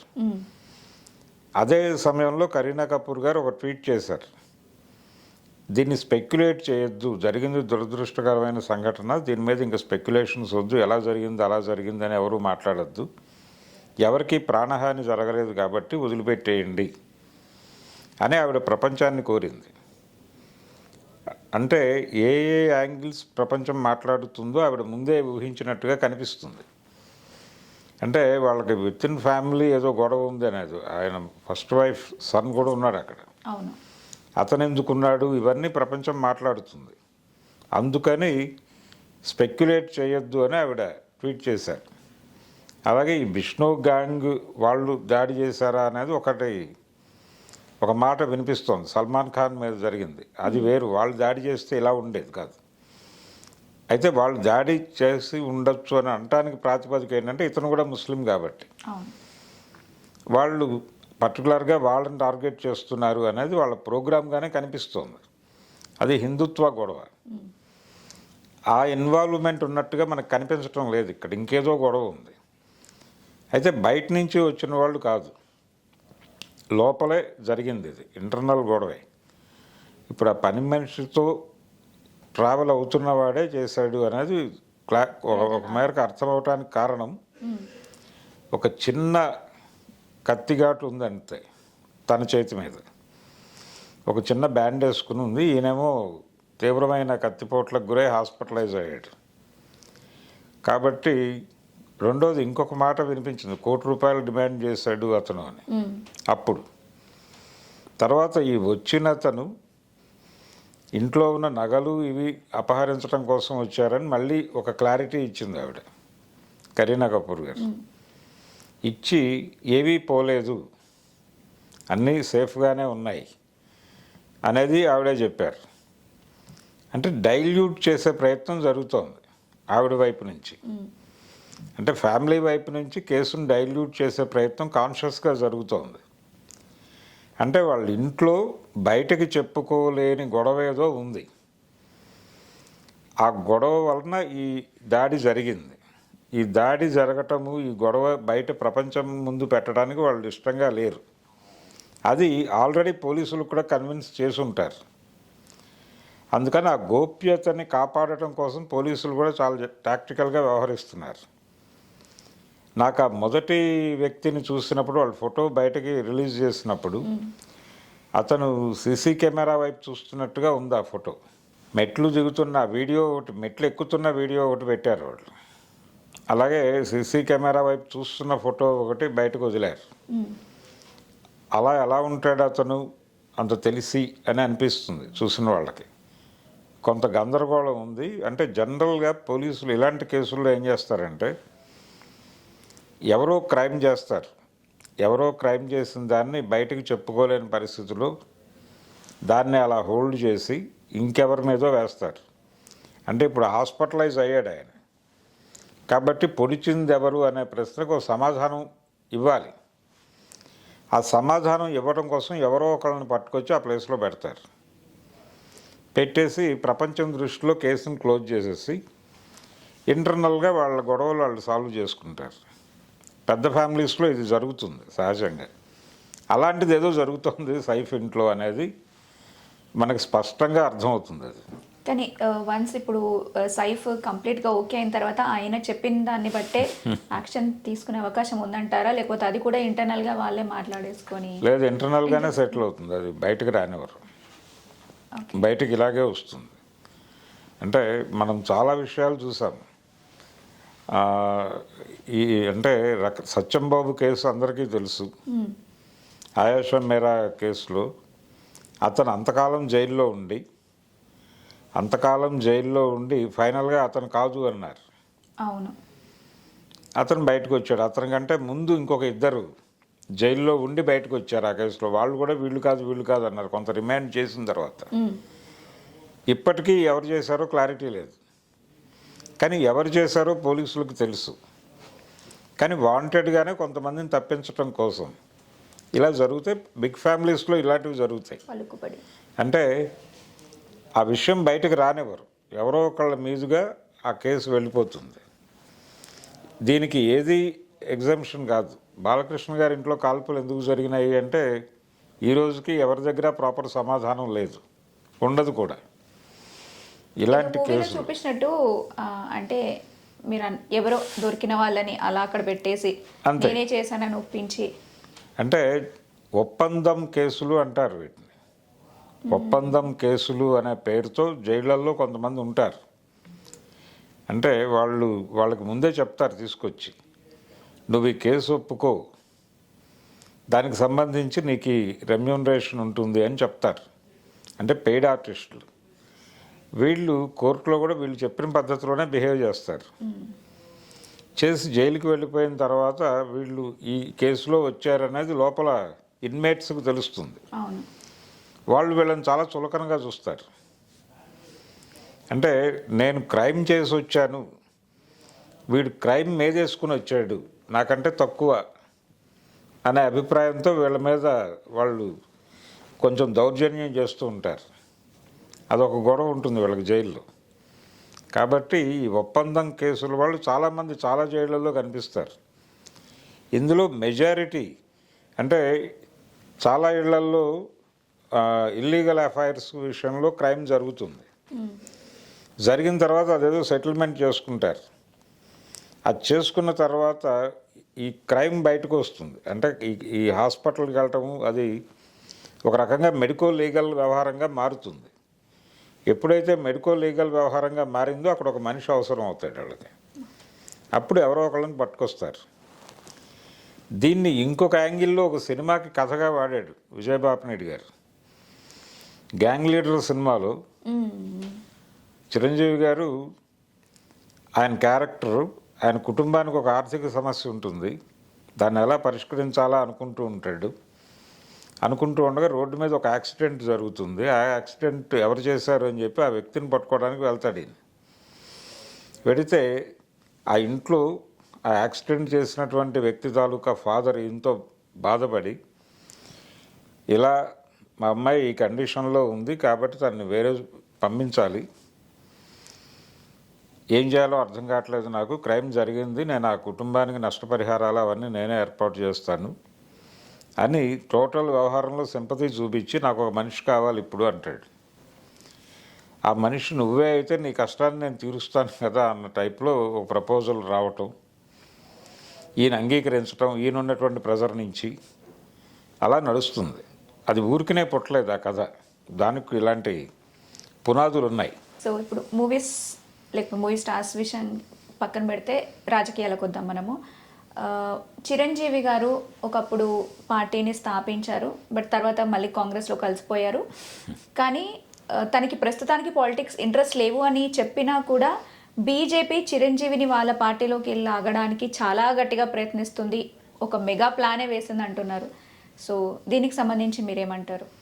అంటే చిరంజీవి గారు ప్రత్యక్ష రాజకీయాల్లోకి వెళ్ళడానికి సిద్ధంగా లేరు. బీజేపీతో ఆయన రిలేషన్ నడుస్తోంది చాలా కాలంగా, కానీ ఆయన ఇన్సైడ్ వెళ్ళి లో ఉండి చేయట్లేదు, బీజేపీతో ఉండి చేస్తున్నాడు అంతే. ఆయన లోపలికి వెళ్ళడానికి సిద్ధంగా లేడు. బీజేపీతో ఉండడానికి ఆయనకు అభ్యంతరం కనిపించడం లేదు. అంటే ఆయన రాజకీయాల నుంచి బయటకు వచ్చేస్తున్నానని చెప్పారు తప్ప కాంగ్రెస్ పార్టీకి రాజీనామా చేయలేదు. అవును. 2014 ఎన్నికలలో ఆయన కాంగ్రెస్ పార్టీకి ఆయనే స్టార్ క్యాంపెయినర్. అప్పుడు తెలంగాణలోను ఆంధ్రాలోనూ కూడా. ఆంధ్రాలో క్యాంపెయిన్ టోటల్గా ఆయనే బాధ్యత భుజాన వేసుకున్నారు. ఆ రోజున చిరంజీవి గారు, డొక్కా మాణిక్యవరప్రసాద్, అలాగే కొప్పులరాజు గారు, వీళ్ళు ముగ్గురు కాంగ్రెస్ పార్టీ ప్రచార బాధ్యతలు, ఇతర వ్యవహారాలు భుజాన వేసుకున్నారు. అంటే కిరణ్ కుమార్ రెడ్డి గారు కూడా ఆ రోజున కాంగ్రెస్ పార్టీకి వెన్నుపోటు పొడిచి వెళ్ళిపోయారు ఆఖరి నిమిషంలో. చివరి ముఖ్యమంత్రి ఆయన ఉమ్మడి రాష్ట్రానికి.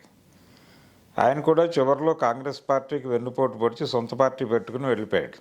ఆ టైంలో, ఆ కష్టకాలంలో పార్టీని ఆదుకుని నడిపించినవాడు చిరంజీవి. మిగిలిన ఇద్దరి కంటే కూడా ఈయనే పవర్ఫుల్. ఏది కొప్పులరాజు గారు ఆయన ఆర్గనైజరు, మాణిక్యవరప్రసాద్ గారికి ఆయన లిమిటేషన్స్ ఆయనకు ఉన్నాయి. కాబట్టి అందరినీ కలుపుకుని వెళ్ళగలిగినటువంటి ఒక అన్ని విధాల సమర్థుడు చిరంజీవి. అందుకని ఆయన భుజాల మీదే ఎక్కువ బాధ్యత పడింది. అంటే ఆ టైంలో వినిపించిన మాట ఏంటంటే ఖర్చు కూడా ఈయనే పెట్టుకున్నారని, చిరంజీవి గారే పెట్టుకున్నారు అని. అలా ఆయన బాధ్యత తీసుకుని 2014 ఎన్నికల్లో ఆంధ్రప్రదేశ్లో ఒక ప్రయత్నం చేశారు, కానీ అది వర్కౌట్ అవ్వలేదు. ఆ తర్వాత ఆయన నెమ్మదిగా రాజకీయాల నుంచి పక్కకి జరగటం మొదలుపెట్టాడు. నేను రాజకీయాలు వదిలేస్తున్నాను, సినిమాల్లోకి వెళ్ళిపోతున్నానని చెప్పారు తప్ప టెక్నికల్గా కాంగ్రెస్ పార్టీకి రిజైన్ చేయలేదు ఆయన. కాంగ్రెస్ పార్టీతో నాకు విభేదాలు ఉన్నాయనో, లేకపోతే ఆ పార్టీ నుంచి నేను బయటకు వచ్చేస్తున్నానో రిజైన్ చేయలేదు. అందుకని టెక్నికల్గా ఆయన మెంబరే. అలాగే ఆయన్ని తొలగిస్తున్నట్టుగా వాళ్ళు ఎప్పుడూ మాట్లాడలేదు. ఈ మధ్య కూడా ఎక్కడో ఆయన సభ్యత్వం గురించిన చర్చ జరిగింది కాంగ్రెస్ పార్టీలోనే, వితిన్ పార్టీ జరిగింది. అయితే ఈయన రాజకీయాల్లో నుంచి బయటకు వచ్చేసానని చెప్పిన తర్వాత 2014 అంటే 15 నుంచి ఈయన దూరంగానే ఉన్నాడు రాజకీయాలకి. కానీ సోము వీర్రాజు గారు బీజేపీ పగ్గాలు తీసుకున్న తర్వాత, ఆయన పగ్గాలు తీసుకున్న తర్వాత ఢిల్లీ నుంచే విజయవాడ వెళ్లకుండా హైదరాబాదులో దిగి చిరంజీవి గారి ఇంటికి వెళ్ళి ఆయన ఆశీర్వాదం తీసుకుని వెళ్ళాడు. అది మీడియాలో వచ్చింది. అంటే బీజేపీ ఏపీ ఇన్ఛార్జికి ఈయన ఆశీర్వాదం ఇవ్వటం ఏమిటి అని ఒక చర్చ జరిగింది ఆ రోజునే.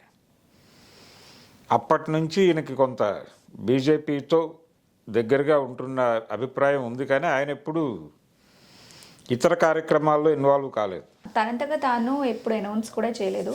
అయితే పవన్ కళ్యాణ్ గారు మోదీతో, అంటే జనసేన పార్టీ అనేది బీజేపీతో బాగుంటుంది, టీడీపీతో ఎంత అంతర్గత విభేదాలు ఉన్నా వీళ్ళు మంచిగా కలిసి ఉంటున్నారు, సో ఆ కారణం కూడా పవన్ని దృష్టిలో ఉంచుకొని ఆయన కూడా హెల్ప్ చేస్తారేమో అని చెప్పేసి చిరంజీవిని లాగే ప్రయత్నం చేస్తున్నారు. అందుకే కిషన్ రెడ్డి ఇంటికి సంక్రాంతి సంబరాలకు పిలిచిన, last year Padma Vibhushan award ఇచ్చిన, అదంతా వాళ్ళ ప్లాన్లో భాగమే అనేటువంటిది కూడా వినిపిస్తుంది మనకి.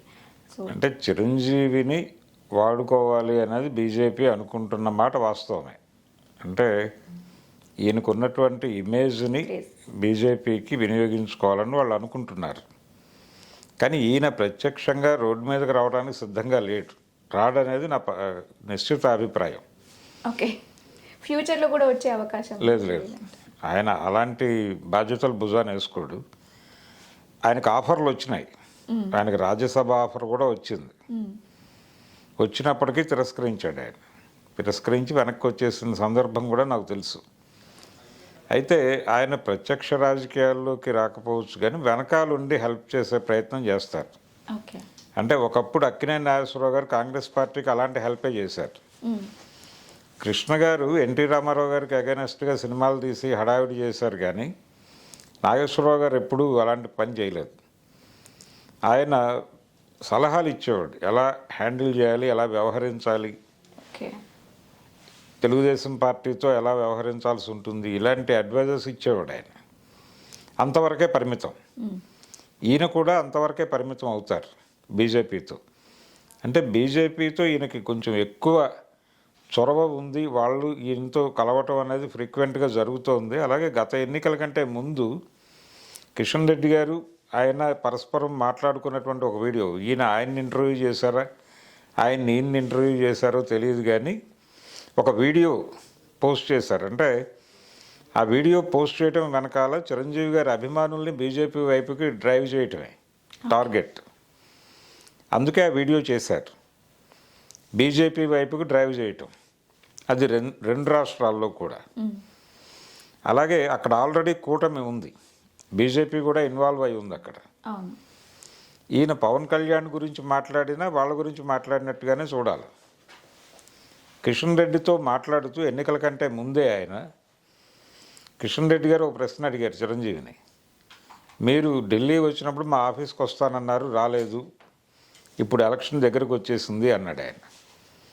అంటే ఎలక్షన్ అయిపోయిన తర్వాత వస్తాను, ఎన్నికల్లో మీరే గెలవబోతున్నారు, మీ పార్టీయే ప్రభుత్వం ఏర్పాటు చేయబోతోంది, మళ్ళీ మీరు అదే ఆఫీస్లో ఉంటారు, నేను వచ్చి కలుస్తాను అన్నాడు ఆయన. అంటే గెలుస్తారా లేదా అనేది అప్పటికి ఇంకా వాళ్ళకే క్లారిటీలు లేవు. ఈయన మాత్రం కాన్ఫిడెంట్గా చెప్పేశాడు. దాన్ని బట్టి చూస్తే ఆయన చాలా దగ్గరగా ట్రావెల్ అవుతున్నారు బీజేపీకి అనేది అర్థమవుతుంది. ఇలాంటి అనేక సందర్భాలు. అల్లూరి సీతారామరాజు విగ్రహావిష్కరణకి చిరంజీవినే పిలిచారు. ఇలా చాలా సందర్భాలు. ఇప్పుడు తెలంగాణలో కిషన్ రెడ్డితో మాట్లాడటంతో పాటు అక్కడ అంటే ఏపీ చంద్రబాబు నాయుడు గారి ప్రమాణ స్వీకారం సందర్భంగా మోడీ గారు వచ్చినప్పుడు ఆయన చంద్రబాబుతో కంటే కూడా చిరంజీవితో ఎక్కువ సమయం గడిపాడు అక్కడ. అలాగే కార్యక్రమం అయిపోయిన తర్వాత ఆయన ప్రత్యేకంగా పరిగెత్తుకుంటూ వెళ్ళి, వీడియో ఉంది అది, వెళ్ళి పవన్ కళ్యాణ్ని చిరంజీవిని పట్టుకొచ్చి ఇద్దరి చేతులు పైకెత్తి ప్రజలకు అభివాదం చేశారు ఆయన, మోడీ గారు. అది కూడా ప్రజలు గుర్తుపెట్టుకున్నారు ఇప్పటికీ. అంటే తెలుగుదేశం పార్టీకి ఒక కాషన్ నోటీస్ లాగా చేశాడు ఆయన. అంటే మేము మీ మీద డిపెండ్ అయ్యి లేం, మాకు ఆల్టర్నేటివ్ ప్లాన్ ఉంది, వేరే డిజైన్ ఉంది. అంటే మాకు పవన్ కళ్యాణ్ ఉన్నాడు, చిరంజీవి ఉన్నాడు, కాబట్టి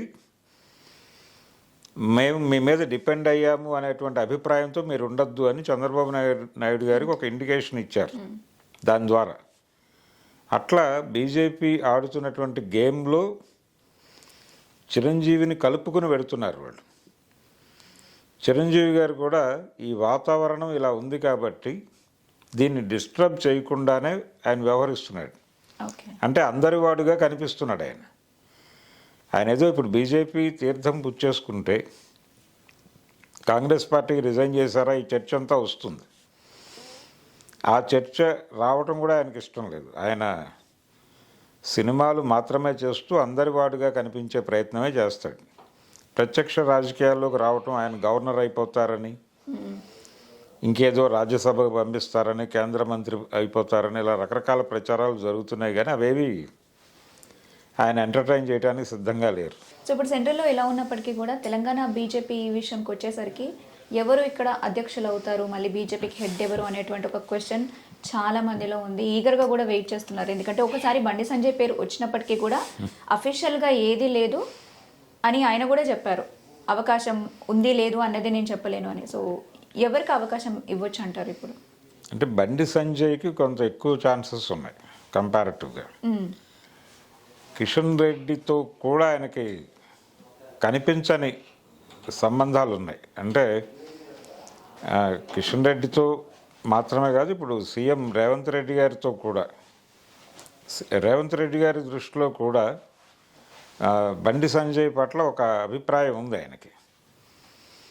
అలా బయటకు చాలా అగ్రెసివ్గా కనిపించినప్పటికీ ఆయనకి పిఆర్షిప్ బాగానే ఉంది. రేవంత్ రెడ్డి గారితో కూడా పాజిటివ్ ఒపీనియన్ తీసుకోగలడు ఆయన. అందుకని అటువైపే మొగ్గు చూపిస్తోంది. బండి సంజయ్కి ఇచ్చే అవకాశాలే కనిపిస్తున్నాయి. ఎందుకు సస్పెన్స్లో ఉంచుతున్నారు? ఇంకా ఎప్పుడు ఎవరు అనేటువంటి ఈగర్నెస్ చాలా మందిలో కనిపిస్తుంది. ఆ చర్చ జరగాలి నెమ్మదిగా. వాళ్ళు అక్కడి నుంచి, అంటే సీల్డ్ కవర్ రాజకీయాలు మన కాంగ్రెస్ పార్టీ అలవాటు చేసింది. ఇప్పుడు వైఎస్ రాజశేఖర రెడ్డి గారు అంటే 2004లో కాంగ్రెస్ పార్టీ గెలిచినప్పుడు కూడా 3 పేర్లు పెట్టారు మార్కెట్లో. అంటే వైఎస్, అలాగే డి శ్రీనివాస్, వీళ్ళిద్దరితో పాటు ఎం సత్యనారాయణరావు గారు, వైఎస్ డిఎస్ ఎంఎస్ అని 3 పేర్లు బయట పెట్టారు. ఈ ముగ్గురులో ఎవరో ఒకళ్ళు ముఖ్యమంత్రి అవుతారు అని, సీల్డ్ కవర్ ఢిల్లీ నుంచి రావాలి. అదే పద్ధతి బీజేపీ కూడా అనుసరించి ఎవరు ఎవరు ఎవరు అని చర్చ జరుగుతూ ఉంటుంది. అక్కడి నుంచి ఒక మెసేజ్ వస్తుంది. ఆ మెసేజ్ ప్రకారం ఇక్కడ ప్రకటన వెలువడుతుంది. అది బండి సంజయ్ వైపే ఉంది ప్రస్తుతం మొగ్గైతే. కిషన్ రెడ్డి గారు ఈ భారాన్ని ఎక్కువ కాలం మోసే పరిస్థితుల్లో లేడు. ఆయన నెమ్మదిగా ఈ బరువు దించేసుకుందామనే అనుకుంటున్నాడు. ఇంకా ఆయన సీరియస్గా రేసులో లేడు. బండి సంజయ్కి ఇది తప్పదు. బండి సంజయ్ అనే పేరు ఈ మధ్య అంటే తరచూ రేవంత్ రెడ్డి గారు ప్రతిపక్షాల గురించి మాట్లాడాల్సి వచ్చిన సందర్భాల్లో భారతీయ జనతా పార్టీ అనేది చెబుతూ ఆయన ఈ పేరే వాడుతున్నాడు, సంజయ్ అనే పేరు వాడుతున్నాడు. అది కూడా ఒక అనుమానానికి తావిస్తోంది. అంటే బీజేపీ నాయకత్వం ఆయనకే అవకాశం ఇచ్చే ఛాన్స్ ఉందని అనుకోవడానికి ఇది కూడా ఒక రీజన్. బండి సంజయ్కే ఉంటుంది అవకాశం. హోప్ఫుల్లీ తొందరలోనే అనౌన్స్ చేస్తారు, అఫీషియల్ అనౌన్స్మెంట్ అనేది వస్తుందేమో అని. సో ఇప్పుడు మనము వైజాగ్ స్టీల్ ప్లాంట్ గురించి మాట్లాడుకుందాము. అప్పట్లో ప్రైవేటీకరణ జరుగుతుంది అన్నప్పుడు చాలామంది ఫీల్ అయిపోయారు, దానికి నిరసనలు అన్నీ చాలా చూసాం మనము. అయితే కేంద్రం బీజేపీ వచ్చిన తర్వాత ఆర్థికంగా సహాయం చేస్తుంది అన్న మాట ఇచ్చింది కాబట్టి ఆ ప్రైవేటీకరణ అనే అంశం ఇంకా ఆగిపోయినట్టే అనుకోవచ్చా? ఏమంటారు? ప్రైవేటైజేషన్ అనేది ఆగదండి. ప్రైవేటైజేషన్ ఆగుతుంది అనేది భ్రమ. ఎందుకంటే ఎల్పిజి అనేది ఈ ప్రస్తుతం భారతదేశాన్ని నడిపిస్తున్నటువంటి ఇంధనం. అంటే ఎల్పిజి అంటే లిక్విడ్ పెట్రోలియం గ్యాస్ అని అనుకుంటారు, కానీ అది కాదు.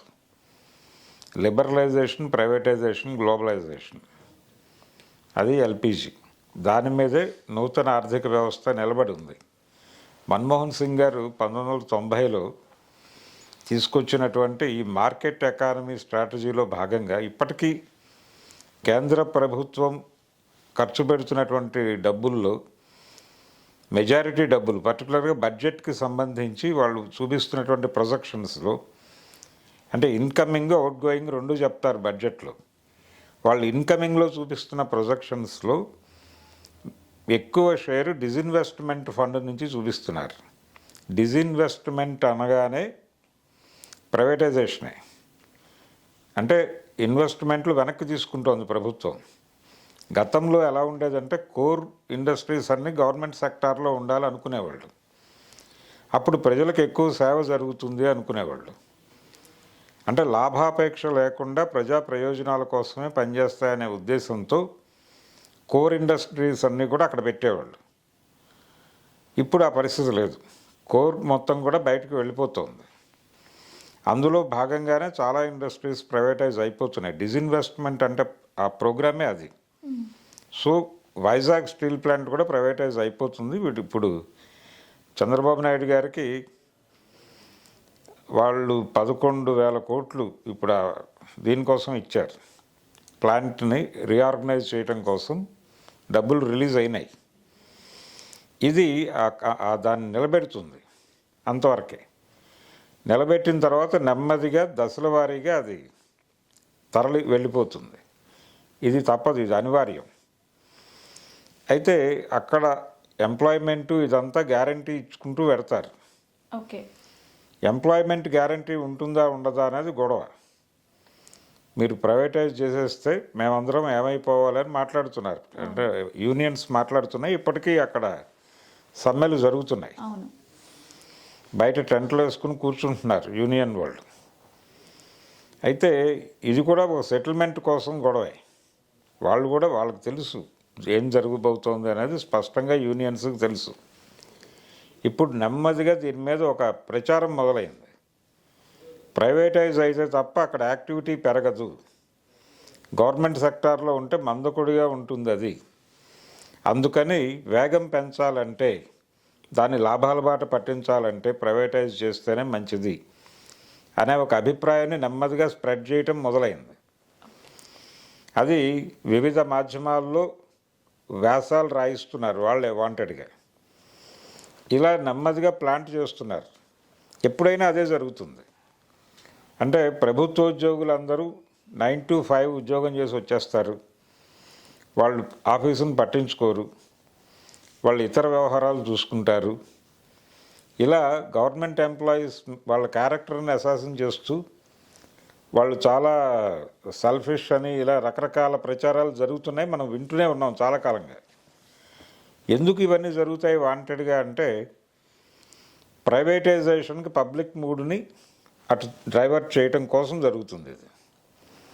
అదే జరుగుతోంది ఇప్పుడు వైజాగ్ స్టీల్ ప్లాంట్కి సంబంధించి. మీరు ఇంటర్నెట్లో సెర్చ్ చేస్తే ఈ ఉద్యోగులే అక్కడ హర్డీలు వీళ్ళు ఉండటం వల్లనే. అంటే ఇంతకుముందు కూడా చాలా కోర్ ఇండస్ట్రీస్ని ప్రైవేటైజ్ చేసే ముందు ఇదే ప్రచారం జరిగింది. అంటే అవి నష్టాల్లో ఉన్నాయి. ఇప్పుడు ఐడిపిఎల్ మూతపడిపోయింది. అది మూసినప్పుడు కూడా ఇదే ప్రచారం.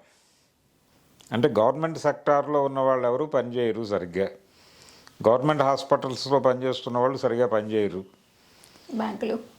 బ్యాంకులు అన్నీ. మీరు ఏది ప్రైవేటైజేషన్ జరిగినప్పటికీ అక్కడ ఎంప్లాయీస్ సరిగా పనిచేయరు అనేది ఒక ప్రచారం జరుగుతుంది. అందుకని వైజాగ్ స్టీల్ ప్లాంట్ ప్రైవేటైజ్ అవుతుంది, దశల వారీగా జరుగుతుంది అది. అయితే మీన్వైల్ దాన్ని నిలబెట్టడం కోసం 11,000 కోట్లని సాధించాడు ఈయన చంద్రబాబు గారు. దాంతోపాటు పోలవరం నిర్వాసితులకి కూడా డబ్బులు వచ్చేసినాయి. ఇప్పుడు ఈ 2 మేజర్ అచీవ్మెంట్స్. ఇప్పుడు అక్కడ ఎన్డీఏ గవర్నమెంట్, ఏపీలో ఎన్డీఏ గవర్నమెంట్ తన ఎలక్షన్ ప్రామిస్లో భాగంగా 2 ప్రధాన హామీలను నిలబెట్టుకున్నట్టుగా ప్రజల ముందుకు వస్తోంది. అందులో ఒకటి వైజాగ్ స్టీల్ ప్లాంట్కి మేము రిలీఫ్ ఇచ్చాము. రెండోది ఈ పోలవరం నిర్వాసితుల సమస్యని ఇంతకాలం తాత్సారం జరిగింది, ఇప్పుడు డబ్బులు స్ట్రైట్గా వచ్చేసినాయి, వాళ్ళ అకౌంట్లోకి వచ్చేసినాయి. వీటిని ప్రమోట్ చేసుకునే పనిలో ఉన్నారు వాళ్ళు. అందుకని ప్రస్తుతానికి ప్రైవేటైజేషన్ గురించి తక్కువ మాట్లాడదామని చెప్తున్నారు. అది నడుస్తూ ఉండగానే ప్యారలల్గా అండర్ కరెంట్లో గవర్నమెంట్లో ఉద్యోగులు సరిగా పనిచేయరు అనే ప్రచారం కూడా జరిగిపోతుంది. అంటే పబ్లిక్ మూడుని అటువైపుకు తీసుకెళ్తున్నారు. కొంచెం దశల వారీగా నెమ్మదిగా అది ప్రైవేట్ ట్రాక్ ఎక్కేస్తుంది. అది జరగబోయేది. సో మూమెంట్ అనేది ఇకపై మీరు చెప్తున్న దశల వారీగా జరిగినప్పుడు గవర్నమెంట్ స్టైల్లో కాకుండా ప్రైవేటైజేషన్ అయిపోయిన తర్వాత ఇంకా బాగా డెవలప్ అవుతుందని అనుకోవచ్చు అంటారు. డెవలప్ అవుతుందని చెప్తారు, ప్రైవేటైజ్ అయిపోతుంది. అయిపోయిన తర్వాత అలా ఉంటుంది అనేది అంటే అది ఒక కార్పొరేటైజ్ అవటమే. ఇప్పుడు ప్రభుత్వాలు, కేంద్ర ప్రభుత్వం కావచ్చు, రాష్ట్ర ప్రభుత్వాలు కావచ్చు, ఇవన్నీ కూడా కార్పొరేట్లను ఫెసిలిటేట్ చేసే ఒక ఏజెన్సీలుగా మారిపోయినాయి ప్రభుత్వాలు. ఎందుకు మారిపోయినాయో అందరికీ తెలుసు. లిబరలైజ్డ్ ఎకానమీలో అదే లిబరలైజేషన్ అంటే అదే. ప్రభుత్వం వ్యాపారం ఎందుకు చేయాలి, పరిపాలన కదా చేయాల్సిందే అని ఒక ఆర్గ్యుమెంట్ పట్టుకొచ్చారు. అందుకని ఇవన్నీ మాట్లాడటం వెనకాల ఏంటంటే ప్రభుత్వం నెమ్మదిగా అన్ని సెక్టార్ల నుంచి బయటకు వచ్చేయటం. విద్యా వైద్య రంగాల నుంచి ఆల్రెడీ బయటకు వచ్చేసింది. విద్యా వైద్య రంగాల నుంచి బయటకు రావటమే చివరి ఇది. దీనికంటే ముందు చాలా కోర్ ఏరియాల నుంచి బయటకు వచ్చేసింది గవర్నమెంట్. అందుకని నెమ్మదిగా మనం ప్రైవేటైజేషన్ అనేది అలవాటు చేసుకోవటమే. అదేదో తప్పు ముప్పు అని మాట్లాడే పరిస్థితి ఇప్పుడు లేదు. అయిపోయింది. నా జీవితాల్లోకి వచ్చేసి చాలా కాలం అయింది. అది 90 నుంచి ఇప్పటికి అంటే దాదాపు 34 ఏళ్ళు అయిపోయింది. ఇంకా ప్రైవేటైజేషన్ గురించి ఇండియాలో మాట్లాడుకుంటున్నారా అని చెప్పి చాలా ఆశ్చర్యంగా చూస్తారు. మనం వరల్డ్ బ్యాంక్ రూల్లో ఉన్నాం. ఇక్కడ పార్టీలు మారతాయి తప్ప పాలన మారదు. ఏ పార్టీ అయినా ఒకేలా పరిపాలిస్తుంది. సో ఇప్పుడు మనం టీజీ పాలిటిక్స్ గురించి మాట్లాడుకుందామండి. రేవంత్ రెడ్డి గారు సింగపూర్కి ఎందుకు వెళ్ళారు అంటే ఒక మల్టిపుల్ హెడ్స్ని అలా మల్టిపుల్ పీపుల్ని కలుస్తుంటే రాష్ట్రానికి పెట్టుబడులు వచ్చే అవకాశం ఎక్కువగా ఉంటుందన్న కారణంతోనే చాలామంది చాలా ప్లేసెస్కి వెళ్తారు. సో ఇప్పుడు ఆయన సింగపూర్కి వెళ్ళడం ద్వారా మన రాష్ట్రానికి ఏమైనా పెట్టుబడులు వస్తాయంటారా? ఆయన వెళ్ళిన సమావేశాలే ఆ ఉద్దేశంతో ఏర్పాటు చేసిన సమావేశానికి వెళ్ళాడు ఆయన. కాబట్టి ఇక్కడ ఉన్నటువంటి పొటెన్షియాలిటీ ఏమిటనేది అక్కడ ప్రజెంట్ చేస్తాడు ఆయన. చేసి తద్వారా కొంత అక్కడ నుంచి ఇన్వెస్టర్లని ఇక్కడ పెట్టుబడులు పెట్టండి అని చెప్తారు. ఆల్రెడీ ప్రో కార్పొరేట్ వ్యవహరిస్తోంది తెలంగాణ ప్రభుత్వం. ఇంతకు ముందున్న ప్రభుత్వం అంటే బీఆర్ఎస్ ప్రభుత్వం ఒక ఫార్మా సిటీ అనే పేరుతో ఒక హైదరాబాద్ శివార్లలో ఒక ఏరియాని నోటిఫై చేసి ఇది ఫార్మా సిటీ అని ప్రకటించింది. చాలా ఫార్మా కంపెనీలకి అక్కడ అవకాశాలు కల్పిస్తామని చెప్పారు. ఈ లోపల ఆ ప్రభుత్వం వెళ్ళిపోయి కాంగ్రెస్ పార్టీ రూల్లోకి వచ్చిన తర్వాత ఈయన ఒక అడుగు ముందుకు వేసి అది క్యాన్సిల్ చేశారు. అంటే ఫార్మా సిటీ అనేటువంటి ఐడియానే పక్కన పెట్టేసి ప్రతి చోట అభివృద్ధి జరగాలి అనేది జనాల మనసుల్లో నాటి అంటే ప్రతి రీజియన్లోనూ ఒక అంటే ఫార్మా కంపెనీస్ని ప్రతి రీజియన్కి డిస్ట్రిబ్యూట్ చేస్తూ క్లస్టర్లు ఏర్పాటు చేస్తానన్నాడు.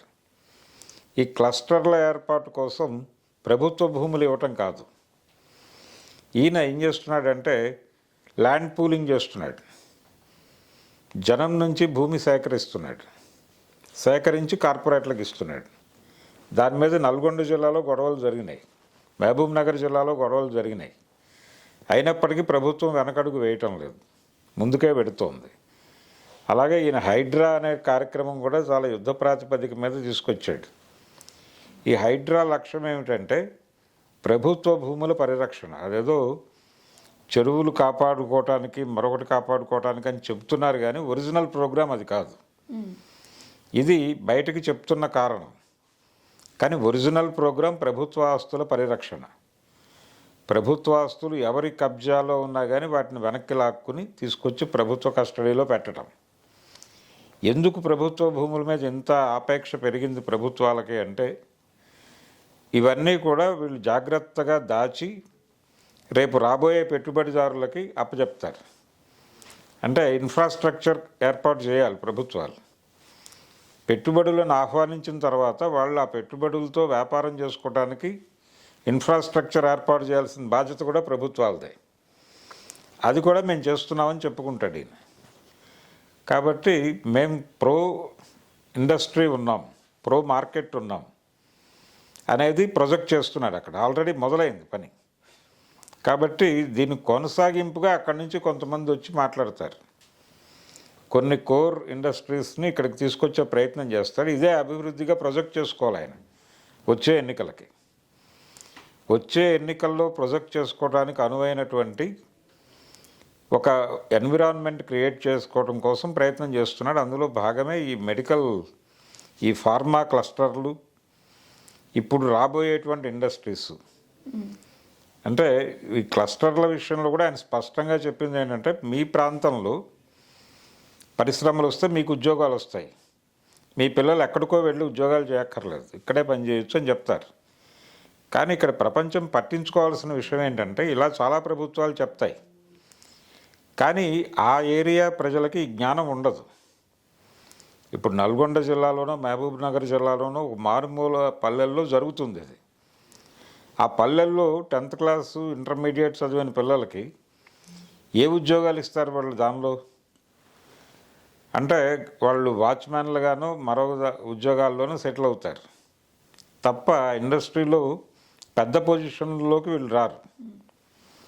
అంటే మీరేం చేయాలి? నిజంగానే ఆ ప్రాంత ప్రజలకి ఉద్యోగాలు ఇవ్వాలి అని ఉద్దేశం మీకుంటే, వాళ్ళకి స్థలాలు కేటాయించడానికంటే ముందే వాళ్ళ ఇండస్ట్రీస్కి ఉపయోగపడేటువంటి స్కిల్ లేబర్గా వీళ్ళని తయారు చేయడానికి తర్ఫీదు కేంద్రాలు పెట్టాలి అక్కడ వాళ్ళతో కలిసి. మీరు క్లస్టర్ ఏర్పాటు చేయడానికంటే ముందు ఈ క్లస్టర్ డిజైనింగ్ టైంలోనే ఒక ఇన్స్టిట్యూషన్ మొదలు పెట్టాలి అక్కడ. అప్పుడు ప్రజలకు నమ్మకం వస్తుంది. నమ్మకం వచ్చి మనకు మంచి ఉద్యోగాలు వస్తాయి మన పిల్లలకి అనుకుంటారు వాళ్ళు. అలా వాళ్ళని భాగస్వాముల్ని చేసి తద్వారా వాళ్ళని అందులోకి తీసుకెళ్తే పర్వాలేదు, మన జీవితాలకు ఒక స్థిరపడింది, మనం భూమి ఇచ్చినందుకు అనుకుంటారు వాళ్ళు. ఆ వాతావరణం కల్పించట్లేదు. అప్పుడు జనాల్లో కాన్ఫిడెన్స్ నింపాలి. ఇప్పుడు ఆయన అక్కడికి వెళ్ళి పారిశ్రామికవేత్తల్లో కాన్ఫిడెన్స్ నింపే ప్రయత్నం చేస్తున్నాడు, అది ఓకే. దాంతోపాటు ప్రజల్లో కాన్ఫిడెన్స్ నింపే ప్రయత్నం కూడా చేయాలి. చేసినప్పుడు ఈ అనుసంధానం రేపు ఎన్నికల్లో ఉపయోగపడుతుంది ఆయనకి. అందుకని ఆ రకమైన చర్యలు కూడా తీసుకోగలిగితే బాగుంటుంది తప్ప కేవలం ఏదో మేము కార్పొరేట్లను ఫెసిలిటేట్ చేస్తున్నాం కదా అంటే కుదరదు. అదొక ప్రమాదం ఉంది. అయితే ఇప్పటికే చాలా మందిలో అంటే ఆయనని ఎన్నుకొని తప్పు చేసామా అనేటువంటి అభిప్రాయం మనకు వినిపిస్తుంది. ఈ జస్ట్ ఒక 1 year అయింది అంతే, 1 year మీద ఫ్యూ మంత్స్ మాత్రమే అయింది. కానీ ఈ టైంలో ఇంకా ఆయన సీఎం రేవంత్ ఢిల్లీకి వెళ్ళడము ఎంతవరకు అది ప్రభావం చూపిస్తుంది అంటారు? అంటే అక్కడ కాంగ్రెస్ గెలవడానికి కానివ్వండి, ఆయన ప్రయత్నాలు అయినా చేస్తున్నారు, ఆయన విజన్ ఆయనకుంది, కానీ హెల్ప్ అవుతుందా? అంటే ఇప్పటి వరకు జరిగిన జనాలు చూసిన ఆయన పాలన కానివ్వండి ఎలా ఉంటుంది? అంటే ఆయనేమి పెద్దగా, ఆయన మీద విమర్శలు ఉన్నాయి. అది బీఆర్ఎస్ని ఇప్పుడు కేసులు పెడుతున్నాడు, వ్యక్తిగత కక్షలుగా వ్యవహరిస్తున్నాడు, ఇవి వినిపిస్తున్నాయి. కానీ ఆయన ఎక్కడ కూడా ప్రో మార్కెట్గానే ఉన్నాడు తప్ప యాంటీ మార్కెట్గా లేడు. రేవంత్ రెడ్డి గారి పరిపాలన మొత్తం అలాగే నడుస్తోంది. అందుకని ఇది ఒక సక్సెస్ఫుల్ ఫార్ములాగా ఆయన్ని ప్రొజెక్ట్ చేసే ప్రయత్నం. అంటే కాంగ్రెస్ పార్టీకి వీళ్ళే కదా ప్రపంచానికి చెప్పుకోవడానికి ఉన్నది. ఇప్పుడు వాళ్ళు అధికారంలో ఎక్కడున్నారో వాళ్ళని పట్టుకొచ్చి ప్రొజెక్ట్ చేసుకునే ప్రయత్నమే చేస్తుంది ఏ ఎన్నికల్లోనైనా. కానీ అదే ప్రయత్నం చేస్తున్నారు అక్కడ కూడా. అందుకని వీళ్ళ మీద ఆధారపడక తప్పదు. అయితే రేవంత్ రెడ్డి గారి మీద ఒక అభిప్రాయం ఉంది ప్రపంచానికి. ఈయన చాలా కన్వీనియంట్ సీఎం అనేది. కన్వీనియంట్ సీఎం అంటే పర్సనల్ ఏరియాలో ఆయన అన్ని పార్టీలతోనూ రిలేషన్స్ ఉన్నాయి ఆయనకి. ఆయన వ్యవహార శైలి చూస్తే ఆయన కేంద్రంతో వ్యవహరిస్తున్నటువంటి పద్ధతి, ఆయన ముఖ్యమంత్రిగా కేంద్రంతో గుడ్ రిలేషన్స్లో ఉండాలి. ఆయన కాంగ్రెస్ పార్టీ వ్యక్తిగా కంటే కూడా పర్సనల్ లెవెల్లో కేంద్ర ప్రభుత్వంతో ఎక్కువ సన్నిహితంగా ఉంటున్నారు అనే మాట వినిపిస్తోంది. అది నర్మగర్భంగా బీఆర్ఎస్ కూడా మాట్లాడుతోంది. అంటే ఆయన బయటకి ఆయన ఖద్దరు కట్టుకున్నట్టు కనిపిస్తున్నారు, కానీ ఇన్నర్ వేర్ కాషాయం అనే పద్ధతిలో మాట్లాడుతున్నారు. అది కూడా ఉంది. మరి ఇలాంటి సీఎంని పట్టుకెళ్ళి అక్కడ వాళ్ళు ఏం ఈయన అది ప్లే చేయగలరు. అది ప్లే చేయగలడు. అంటే ఇది ఒక డెవలప్మెంట్ మోడల్గా ఆయన చెప్తాడు. చెప్పి అంటే రకరకాల చోట్ల వాడారు ఆయన, కర్ణాటకలో వాడారు. ఇది తప్పదు. వీళ్ళందరినీ పట్టుకెళ్ళి అలా డిస్ప్లే చేయటం ద్వారా మాత్రమే కాంగ్రెస్ పార్టీ ఇప్పటికీ నేను ఉన్నాను అని చెప్పుకోవటం, మేము కొన్ని రాష్ట్రాల్లో మా ప్రభుత్వాలు ఉన్నాయని చెప్పుకోవడం కోసం ప్రయత్నం చేస్తుంది అంతే. సో బీజేపీ వైస్గా చూసుకుంటే సౌత్ ఇండియన్ స్టేట్స్లో చాలా పూర్గా ఉంది. అది ఇప్పుడు తెలంగాణలో వచ్చిన రిజల్ట్స్తో కూడా తెలిసిపోయింది. అంటే ఆల్రెడీ కర్ణాటకలో బీజేపీలో ఉన్న వాళ్ళు దిగిపోయి అక్కడ కాంగ్రెస్ వచ్చింది. సో ముందు ముందు వీళ్ళు ఏదన్నా గెట్ ఆన్ అయ్యే అవకాశాలు ఏమైనా ఉన్నాయంటారు? ఎందుకంటే ఢిల్లీ సైడ్ అదంతా చూసుకుంటే చాలా బాగా అంటే పాలన కానివ్వండి, ఏదైనా ఒక పాజిటివ్ రెస్పాన్స్ అనేది బీజేపీకి ఎక్కువగా ఉంటుంది జనాల నుంచి. అది సౌత్లో మళ్ళీ ఏమైనా తిరిగి వచ్చే అవకాశం ఉందంటారా? సౌత్లో బీజేపీ వీక్ అయింది అనే అభిప్రాయం పూర్తిగా తప్పది. అంటే నార్త్లో కొంత వీక్ అయ్యారు వాళ్ళు. 63 సీట్లు కోల్పోయింది మొన్న జరిగినటువంటి పార్లమెంట్ ఎలక్షన్స్లో. భారతీయ జనతా పార్టీ 63 సీట్లు కోల్పోవటం అనేది ప్రధానంగా అది అక్కడే జరిగింది. వాళ్ళకి కొద్దో గొప్ప బలం ఇట్నుంచి సంపాదించుకోగలిగారు వాళ్ళు. అంటే తెలుగు రాష్ట్రాలకు వస్తే ఆంధ్రప్రదేశ్ వాళ్ళ కంట్రోల్లోనే ఉంది, భారతీయ జనతా పార్టీ కంట్రోల్లోనే ఉంది, ఎన్డీఏ ప్రభుత్వమే ఉంది అక్కడ. అయితే లీడ్ రోల్లో చంద్రబాబు ఉన్నాడు, చంద్రబాబు కూడా కంట్రోల్లో ఉన్నాడు. కాబట్టి ఆ ఏపీ వాళ్ళదే. అలాగే కర్ణాటక కూడా వాళ్ళ ఇన్ఫ్లుయెన్స్ ఉంది బలంగానే. ఓకే. అలాగే ఎంపీలు కూడా వాళ్ళకి కన్సిడరబుల్గానే వచ్చారు. తెలంగాణలో కూడా వాళ్ళ ఎంపీలు బాగానే ఉన్నారు. అయితే ఇక్కడ కూడా మేనేజ్ చేస్తున్నారు వాళ్ళే. అంటే ఇప్పుడు సౌత్ రాజకీయాలని వాళ్ళు తమ కంట్రోల్లోకి తీసుకునే ప్రయత్నం చేస్తున్నారు. ఏపీలో బీజేపీకి విడిగా ఉన్న బలం ఏమీ లేదు. ఇప్పుడు బీజేపీ ఎవరితోనూ సంబంధం లేకుండా ఇండిపెండెంట్గా అక్కడ కంటెస్ట్ చేస్తే ఒక్క సీటు కూడా గెలిచే పరిస్థితి లేదు. కానీ ఏపీ రాజకీయాలను వాళ్ళే శాసిస్తున్నారు. అది ఒక విచిత్రమైన పరిస్థితి. అలాగే తెలంగాణలో కూడా ఆ పరిస్థితి తీసుకురావడం కోసం ప్రయత్నం చేస్తున్నారు. అంటే యాక్చువల్లీ ఎలక్షన్స్ కొంచెం దగ్గర వరకు కూడా బీఆర్ఎస్ బీజేపీనా అనేటువంటి కొట్టుకునే పరిస్థితిలో మధ్యలో సడన్గా కాంగ్రెస్ ఆల్ ఆఫ్ ఏ సడన్గా వచ్చేసి గెలవడం ఇదంతా జరిగింది కదా. సో దీన్ని ఎలా తీసుకోవచ్చు బీజేపీ అంటారు? అంటే బీజేపీ ఎవరినైనా తన కంట్రోల్లోకి తీసుకుంటుంది. అంటే వాళ్ళకి రెండు తలుపుల సిద్ధాంతం అని ఒకటి ఉంది వాళ్ళకి. అంటే ఒకళ్ళని ఫ్రంట్ డోర్లో ఉంచి ఇంకొకళ్ళతో శత్రుత్వం ఉండదు వాళ్ళకి. అంటే ఇద్దరు శత్రువుల మధ్య వీళ్ళు ఎంటర్ అయ్యి ఒకళ్ళని మిత్రుడిగా మార్చుకుంటారు. మార్చుకున్న తర్వాత వీళ్ళ శత్రువుని వీళ్ళు శత్రువు అనుకోరు. అతనితో కూడా గుడ్ రిలేషన్స్ ఉంటాయి. ఇప్పుడు చంద్రబాబు నాయుడు బీజేపీతో ఉన్నాడు, జగన్తో బీజేపీ శత్రుత్వంతో లేదు. అట్లా అంటే జగన్కి ఇచ్చే ప్లేస్ జగన్కి ఇస్తారు వాళ్ళు, పవన్ కళ్యాణ్కి ఇచ్చే ప్లేస్ పవన్ కళ్యాణ్కి ఇస్తారు, చంద్రబాబుకి ఇచ్చే ప్లేస్ చంద్రబాబుకి ఇస్తారు. ఇలా ఎవరితోనూ వాళ్ళ ఘర్షణ ఉండదు. ఎవరితోనైనా ఆ సందర్భానుసారం వాళ్ళతో స్నేహమే ఉంటుంది. ఇది వాళ్ళ స్ట్రాటజీ. ఇందులో భాగంగానే తెలంగాణలో కూడా వాళ్ళు గేమ్ నడుపుతున్నారు. రేవంత్ రెడ్డిని కూడా వాళ్ళు కంట్రోల్లోకి తీసుకోగలిగారు. కాబట్టి ఇక్కడేదో కాంగ్రెస్ ప్రభుత్వం నడుస్తున్నట్టుగా కనిపిస్తుంది, కానీ దీని మీద కూడా బీజేపీ ఇన్ఫ్లుయెన్స్ ఉంది. అందుకని తెలంగాణ కూడా మన స్టేటే అనుకుంటున్నారు వాళ్ళు. తెలంగాణ, ఆంధ్ర, తమిళనాడు కొంచెం వాళ్ళకి కొరుకుడు పడటం లేదు. తమిళనాడు, కేరళ, ఈ తమిళనాడు కేరళ రెండింటినీ కంట్రోల్లోకి తీసుకుంటే సౌత్ మొత్తం వాళ్ళ చేతిలోకి వెళ్ళిపోయినట్టే. అవి కొంచెం డిఫరెంట్ పోల్స్ లానే ఉంటాయి తమిళనాడు కేరళ చూసుకుంటే. అంటే తమిళనాడుని కంట్రోల్లోకి తీసుకోవడానికి వాళ్ళు చాలా సీరియస్గా పావులు కదుపుతున్నారు. అంటే ఏడీఎంకేని వాళ్ళు తమ కంట్రోల్లోకి తీసుకునే ప్రయత్నం చేశారు, కానీ అది వర్కౌట్ అవ్వడం లేదు. ఇప్పుడు విజయ్ పరిస్థితి ఏంటి అనేది చూస్తున్నారు వాళ్ళు.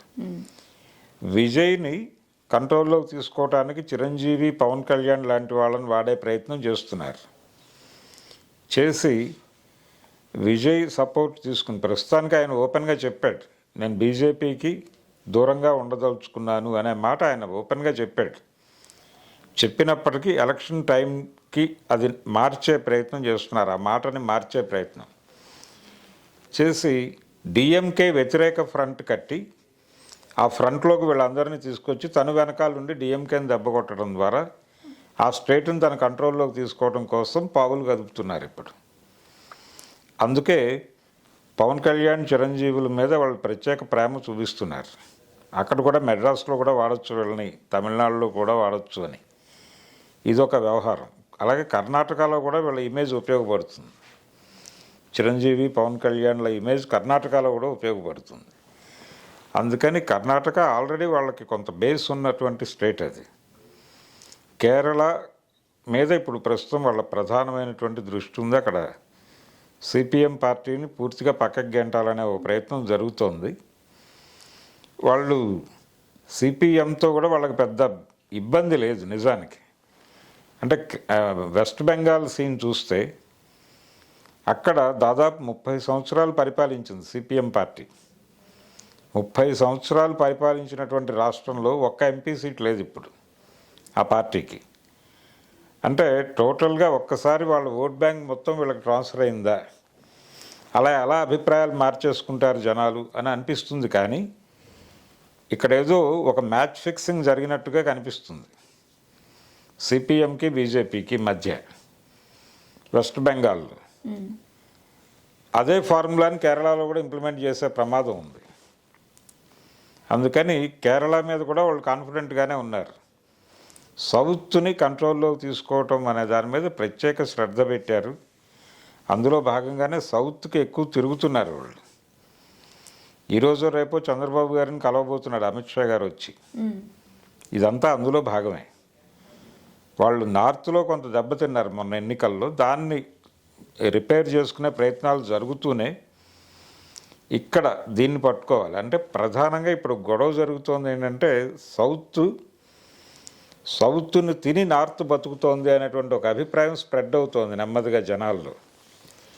అక్కడ అన్ఎంప్లాయ్మెంట్ చాలా పెరిగింది. అక్కడి నుంచి విపరీతంగా వలసలు వస్తున్నారు ఇక్కడికి సౌత్కి. ఈ వలసలను ఏదో మేరకు కంట్రోల్ చేయటం ద్వారా అక్కడ ఓట్ బ్యాంకును పెంచుకోవాలనేటువంటి ప్రయత్నం బీజేపీ చేస్తోంది. దానికి ఇక్కడ సపోర్ట్ కోరుతోంది. అందుకని ఈ ఇంజనీరింగ్ నడుస్తోంది. ఇప్పుడు ఎన్నికల్లో తిరిగి గెలవటం కోసం, అంటే 4వసారి ప్రభుత్వాన్ని ఏర్పాటు చేయాలి అనే ఉద్దేశంతో వాళ్ళ యాక్టివిటీ మొదలైపోయింది. వాళ్ళు ఆల్రెడీ ఎన్నికల పనిలో ఉన్నారు. ఇప్పటి నుంచి చేస్తే అప్పటికి వాళ్ళకి రిజల్ట్ అనేది కనిపిస్తుంది. సో తెలంగాణకు సంబంధించి మనం కాంగ్రెస్ గురించి మాట్లాడుకున్నాం, బీజేపీ గురించి మాట్లాడుకున్నాం. ముఖ్యంగా బీఆర్ఎస్ టాపిక్ ఏంటి అని తీస్తే కేటీఆర్ ఫార్ములా ఈ కార్ రేస్ కేసుకి సంబంధించి సో చాలా ఇష్యూస్ జరిగాయి దీనిపైన కూడా. అంటే కేటీఆర్ లాయర్ వెళ్తానంటే లోపలికి వస్తానంటే ఏసీబీ వాళ్ళు అలౌ చేయకపోవడం ఇదంతా. కానీ అంత గొడవ చేసిన వాళ్ళు కింద మీద పడి అసలు ఏం జరుగుతుంది, అది తీసుకున్నారు ఇది తీసుకున్నారు, కొన్ని కోట్లు మాయం చేశారన్నారు. ఇప్పుడు అంతా సైలెంట్ అయిపోయింది. సో వాళ్ళ విచారణ ఎండ్కి వచ్చేసిందని అనుకోవచ్చా? ఏమంటారు మీరు దీనిపైన? అంటే కేటీఆర్ గారు ఒక రకంగా యాక్సెప్ట్ చేశాడు. ఆయన అక్కడ విచారణలు ఒక రకమైన కన్ఫెసివ్ టోన్లోనే మాట్లాడాడు. ఆయన నేరాంగీకార ధోరణిలోనే మాట్లాడాడు. అంటే లైజానింగ్ అంటున్నాం ఇప్పుడు మనం. లంచం అనే పదం వెళ్ళిపోయి లైజానింగ్ అనేటువంటి పదం వచ్చింది. లైజానింగ్ ఆఫీసర్లు ఉంటున్నారు, లైజానింగ్ ఏజెన్సీలు ఉంటున్నాయి ప్రతి డీల్ వెనకాల. కాబట్టి డబ్బులు అలా డైవర్ట్ అయి ఉండొచ్చేమో తప్ప ఇతరత్ర ఎవరో వ్యక్తిగత ప్రయోజనాల కోసం ఏమీ జరగలేదు అనేది ఎస్టాబ్లిష్ చేశాడు ఆయన విచారణలో. విచారణకు సహకరిస్తానని చెప్పాడు, ఎప్పుడు రమ్మంటే అప్పుడు వస్తానని చెప్పాడు. చెప్పి ఆయన ప్రధానంగా కన్వే చేయదలుచుకున్న విషయం ఏంటంటే, మనం అందరం మార్కెట్ ఎకానమీలో ఉన్నాం.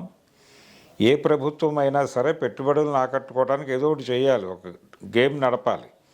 మేము కూడా ప్రత్యామ్నాయ ఇంధన వనరుల వ్యవహారానికి తెలంగాణని హబ్గా మార్చాలని అనుకున్నాం. అందులో భాగంగానే ఈ కార్ రేస్ అనేటువంటి కార్యక్రమం మేము టేకప్ చేసాం. అందుకని మమ్మల్ని నేరస్తులుగా చూపించే ప్రయత్నం చేయొద్దు అనే విషయం ప్రభుత్వానికి కన్వే చేసే ప్రయత్నం చేశాడు ఆయన. ఇందులో భాగంగానే నేను డబ్బులు ఇక్కడి నుంచి వెళ్ళినాయి అనేది మీకు అర్థమవుతోంది, అక్కడ అకౌంట్లో కనిపిస్తున్నాయి. మధ్యలో కొన్ని అటు ఇటు వెళ్ళి ఉండొచ్చు, వెళ్తాయి. ఎందుకంటే ఇది డీల్ సెట్ చేయటం. ఈ డీల్ సెట్ చేయడానికి రకరకాల వ్యక్తులు రకరకాల ఏజెన్సీలు పనిచేసి ఉంటాయి. మరి వాటి కంట్రిబ్యూషన్ ఉన్నప్పుడు వాటి రెమ్యూనరేషన్ కూడా ఉంటుంది కదా అవును. అని కూడా చెప్పాడు ఆయన విచారణలో. అంటే ఒక రకంగా కన్ఫ్యూస్ అయినట్టే. దీన్ని వాళ్ళు ఎలా రిసీవ్ చేసుకుని ఎలా వ్యవహరిస్తారనేది చూడాలి. విచారణ అవ్వలేదు, ఇంకా ముగియలేదు, కొనసాగుతుంది ఇది. దీంతోపాటు వాళ్ళు తీసుకున్న అనేక యాక్టివిటీస్ మీద నడుస్తుంది. రెండోది ఆయన పర్సనల్ లెవెల్లో మాట్లాడుతున్నాడు. రేవంత్ రెడ్డి గారి మీద గతంలో ఇలాంటి కేసులు నమోదయ్యాయి కాబట్టి నా మీద ఇలాంటి కేసులు పెట్టే ప్రయత్నం చేస్తున్నాడు ఆయన అనేది ఒకటి. రెండోది ఈడీని ఇన్వాల్వ్ చేశారు దీనిలో. ఈడీ క్వశ్చన్ చేసింది దీన్ని కూర్చోబెట్టి. దీని వెనకాల కేంద్రాన్ని కూడా ఇన్వాల్వ్ చేసే ప్రయత్నం చేస్తున్నాడు ఈయన అని చెబుతూ, ఇతను కాంగ్రెస్ ముఖ్యమంత్రిగా కనిపిస్తున్నాడు కానీ బీజేపీ మనిషి అనేది ఎస్టాబ్లిష్ చేసి పొలిటికల్గా రేవంత్ రెడ్డిని కార్నర్ చేసే ప్రయత్నం కూడా చేస్తున్నాడు. ఈ రాజకీయ యుద్ధము, తన్ని తాను కాపాడుకునే యుద్ధము రెండింటిని కలిపి కేటీఆర్ గారు మాట్లాడుతున్నాడు. ఆ మాట్లాడుతున్న క్రమంలో నా మీద ఇంత ఖర్చు ఎందుకు పెడుతున్నారు, నా విచారణ కోసం 10 కోట్లు ఖర్చు అవుతుందని ఎక్కడో చదివాను నేను అని మాట్లాడాడు ఆయన. ఈ డబ్బులు ఏదైనా ప్రజా ప్రయోజనాల కోసం వాడచ్చు కదా అంటున్నాడు. అంటే నిజమే, ఇంత ఖర్చు ఎందుకు పెట్టాలి అంటే ఒక మామూలు నేరస్తుడిని ఇది ఒకవేళ క్రైమ్ అయితే అంటే ఇందులో కొంత డబ్బులు దారి మళ్ళినాయి అనేది ఎలిగేషన్. ఈ దారి మళ్లింపు వ్యవహారాన్ని ఆయన సమర్థించుకున్నాడు కేటీఆర్. అది ఒక రకంగా చూస్తే క్రైమే. ఈ క్రైమ్ ఇది క్రైమ్ అయినప్పుడు ఒక జేబు దొంగ చేసింది కూడా క్రైమే అవుతుంది. క్రైమ్ ఎలాగూ క్రైమే కాబట్టి దానికి దీనికి తేడా ఎందుకు? వాళ్ళని విచారించడానికి ఏ మెథడ్స్ వాడుతున్నారో అదే వాడచ్చు ఇక్కడ కూడా. ఖర్చు తగ్గిపోతుంది అప్పుడు ఆటోమేటిక్గా. కాబట్టి నేరస్తుల మధ్య ఇటువంటి వివక్ష చూపొద్దు అనేది ఏదో కోరుతున్నట్టుగా కనిపిస్తుంది ఆయన. దానికి సీరియస్గా కనుక రేవంత్ రెడ్డి రియాక్ట్ అయితే, ఈ ధోరణిలో పెడితే ఏమిటి ఈయన పరిస్థితి అనేది చూడాలి. ఆయన పర్సనల్గా చూస్తున్నారా లేకపోతే దీన్ని నిజంగానే క్రైమ్గా చూస్తున్నారా, కంట్రోల్లోకి తీసుకునే ప్రయత్నం చేస్తున్నారా అనేది చూడాలి. కంట్రోల్లోకి తీసుకునే ప్రయత్నంగానే కనిపిస్తోంది. ఆయన ఏదో వీళ్ళని అరెస్ట్ చేసి ఇది బూమరాంగ్ అవుతుందా, ఈ గొడవ ఉంది. ఇంటర్నల్గా కాంగ్రెస్ పార్టీలో ఒక డిబేట్ జరుగుతోంది దీని మీద. మనం కేసులు పెట్టి లోపల వేస్తే ఇది బూమరాంగ్ అయ్యే ప్రమాదం ఉండొచ్చు, కాబట్టి అరెస్టుల దాకా వెళ్ళటం సబబు కాదేమో అనే అభిప్రాయం కొంతమంది సీనియర్ నాయకులు మాట్లాడుతున్నారు అక్కడ కాంగ్రెస్లో. సో దీన్ని కూడా పరిశీలి చేస్తున్నాడు ఆయన, గమనిస్తున్నాడు రేవంత్ రెడ్డి ఎలా వ్యవహరించాలి అనేది చూసుకుంటున్నాడు ఆయన. రెండోది ఇప్పుడు కనుక జరిగితే అప్పటికి ప్రజలు మర్చిపోతారు అనే అభిప్రాయం కూడా ఉంది ఆయనకి. అందుకని కేసీఆర్ కంటే కూడా కేటీఆర్ని టార్గెట్ చేయడం బెటర్ అనే ఉద్దేశంతో పావులు కదుపుతున్నాడు ఆయన. చూడాలి ఎలా జరుగుతుంది అనేది. విచారణ అయితే కొనసాగుతుంది. అంటే కోర్టులో ఈయనకి నెగిటివ్గా వచ్చింది. అంటే ఈయన కేసు పెట్టిన మరుక్షణం దాన్ని క్వాష్ చేయమని వెళ్ళాడు హైకోర్టుకి. హైకోర్టు విచారణ ఎదుర్కోవడానికి మీకున్న ఇబ్బందులు ఏమిటి అంది. అదే మాటని సుప్రీంకోర్టు కూడా సమర్థించింది. అది సమర్థించడంతో కొంత కార్నర్ అయ్యాడు. ఇమ్మీడియట్గా అరెస్ట్ అప్పుడే చేయొచ్చు, కానీ చేయలేదు ప్రభుత్వం. నోటీసులు సర్వ్ చేసింది, ఆయన విచారణకు హాజరయ్యాడు. విచారణకు హాజరు కాకపోతే అరెస్ట్ అయ్యేవాడు. విచారణకి హాజరయ్యి ఇప్పుడు విచారణకు రెగ్యులర్గా వస్తాను, మీరు ఎప్పుడు పిలిస్తే అప్పుడు అన్నాడు ఆయన. అంటే జనరల్గా అరెస్ట్ దేనికి జరుగుతుంది? విచారణకు సహకరించరు, దేశం వదిలి పారిపోతారు, ఇలాంటి అనుమానాలు ఉన్నప్పుడు జరుగుతుంది. పాస్పోర్ట్లు సరెండర్ చేయడానికి కూడా మేము సిద్ధం అంటున్నారు ఇప్పుడు. కాబట్టి అరెస్టు జరగకపోవడానికి ఎక్కువ ఛాన్సెస్ ఉన్నాయి. అయితే ఒక పక్క ఈయనైతే చాలా కాన్ఫిడెంట్గా ఉన్నారు కేటీఆర్. లై డిటెక్టర్ పెట్టినా నేను ఖచ్చితంగా సమాధానం చెప్తాను, నేను దానికి రెడీ ఉన్నాను, మీరు రెడీనా రేవంత్ అని కూడా అడిగారు కదా. ఇదంతా ప్రచార వ్యూహం. ఓకే, ఇదంతా ప్రచార వ్యూహం. ఆయన తన్ని తాను ప్రొటెక్ట్ చేసుకోవడానికి, ప్రజల దృష్టిలో తనని హీరోగా ప్రొజెక్ట్ చేసుకోవడానికి చాలా ఎక్కువ మాట్లాడతాడు ఆయన. ఆ ఎక్కువ మాట్లాడటంలో భాగంగా ఈ ఛాలెంజ్లన్నీ విసురుతూ ఉంటాడు. కానీ ఆయన వ్యవహార శైలి చూస్తే నన్ను అరెస్ట్ చేయొద్దు అన్న పద్ధతిలోనే వ్యవహరిస్తున్నాడు ఆయన. అరెస్ట్ చేసే ఉద్దేశం ఉన్నట్టుగా కూడా వాళ్ళు ఏమీ ప్రొజెక్ట్ చేయట్లేదు. నిజానికి సుప్రీంకోర్టులో ఎప్పుడైతే డినై అయింది అప్పుడే అరెస్ట్ చేసి ఉండొచ్చు, చేయలేదు వాళ్ళు. ఈయన కూడా సహకరిస్తానని చెప్తున్నాడు. ఆ సహకారం అందినంతకాలం వాళ్ళేమీ అరెస్ట్ చేయకపోవచ్చు. Thank you so much Bharadwaj గారు, చాలా Thank you, ఓపిక్గా అన్ని టాపిక్స్ మీద చాలా డీటెయిల్డ్గా మాట్లాడారు. సో లైక్ నెక్స్ట్ టైం కూడా మరికొన్ని టాపిక్స్ మేము ముందుకు తీసుకొస్తాం, అలాగే మీ అనాలిసిస్ కూడా తీసుకుంటాము. Thank you so much mega nine స్టూడియోకి వచ్చినందుకు. Thank you. సో వ్యూయర్స్ చూసారు కదా, ఆల్మోస్ట్ అన్ని టాపిక్స్ ఇప్పుడు ప్రజెంట్ నడుస్తున్న టాపిక్స్ అన్ని కవర్ చేసామనుకుంటున్నాము. సో ఇలాంటి ఇష్యూస్ మళ్ళీ ఏదైనా ఉన్నా అసలు ఏది రైట్ ఏది రాంగ్ అసలు ఏం జరుగుతుంది అనేది మళ్ళీ మళ్ళీ మాట్లాడుకోవాల్సిన విషయాలు కూడా ముందు ముందు చాలానే వస్తాయి. ఇది ఇప్పటివరకు అయితే ఉంది. చూస్తూనే ఉండండి మెగా 9 టీవీ.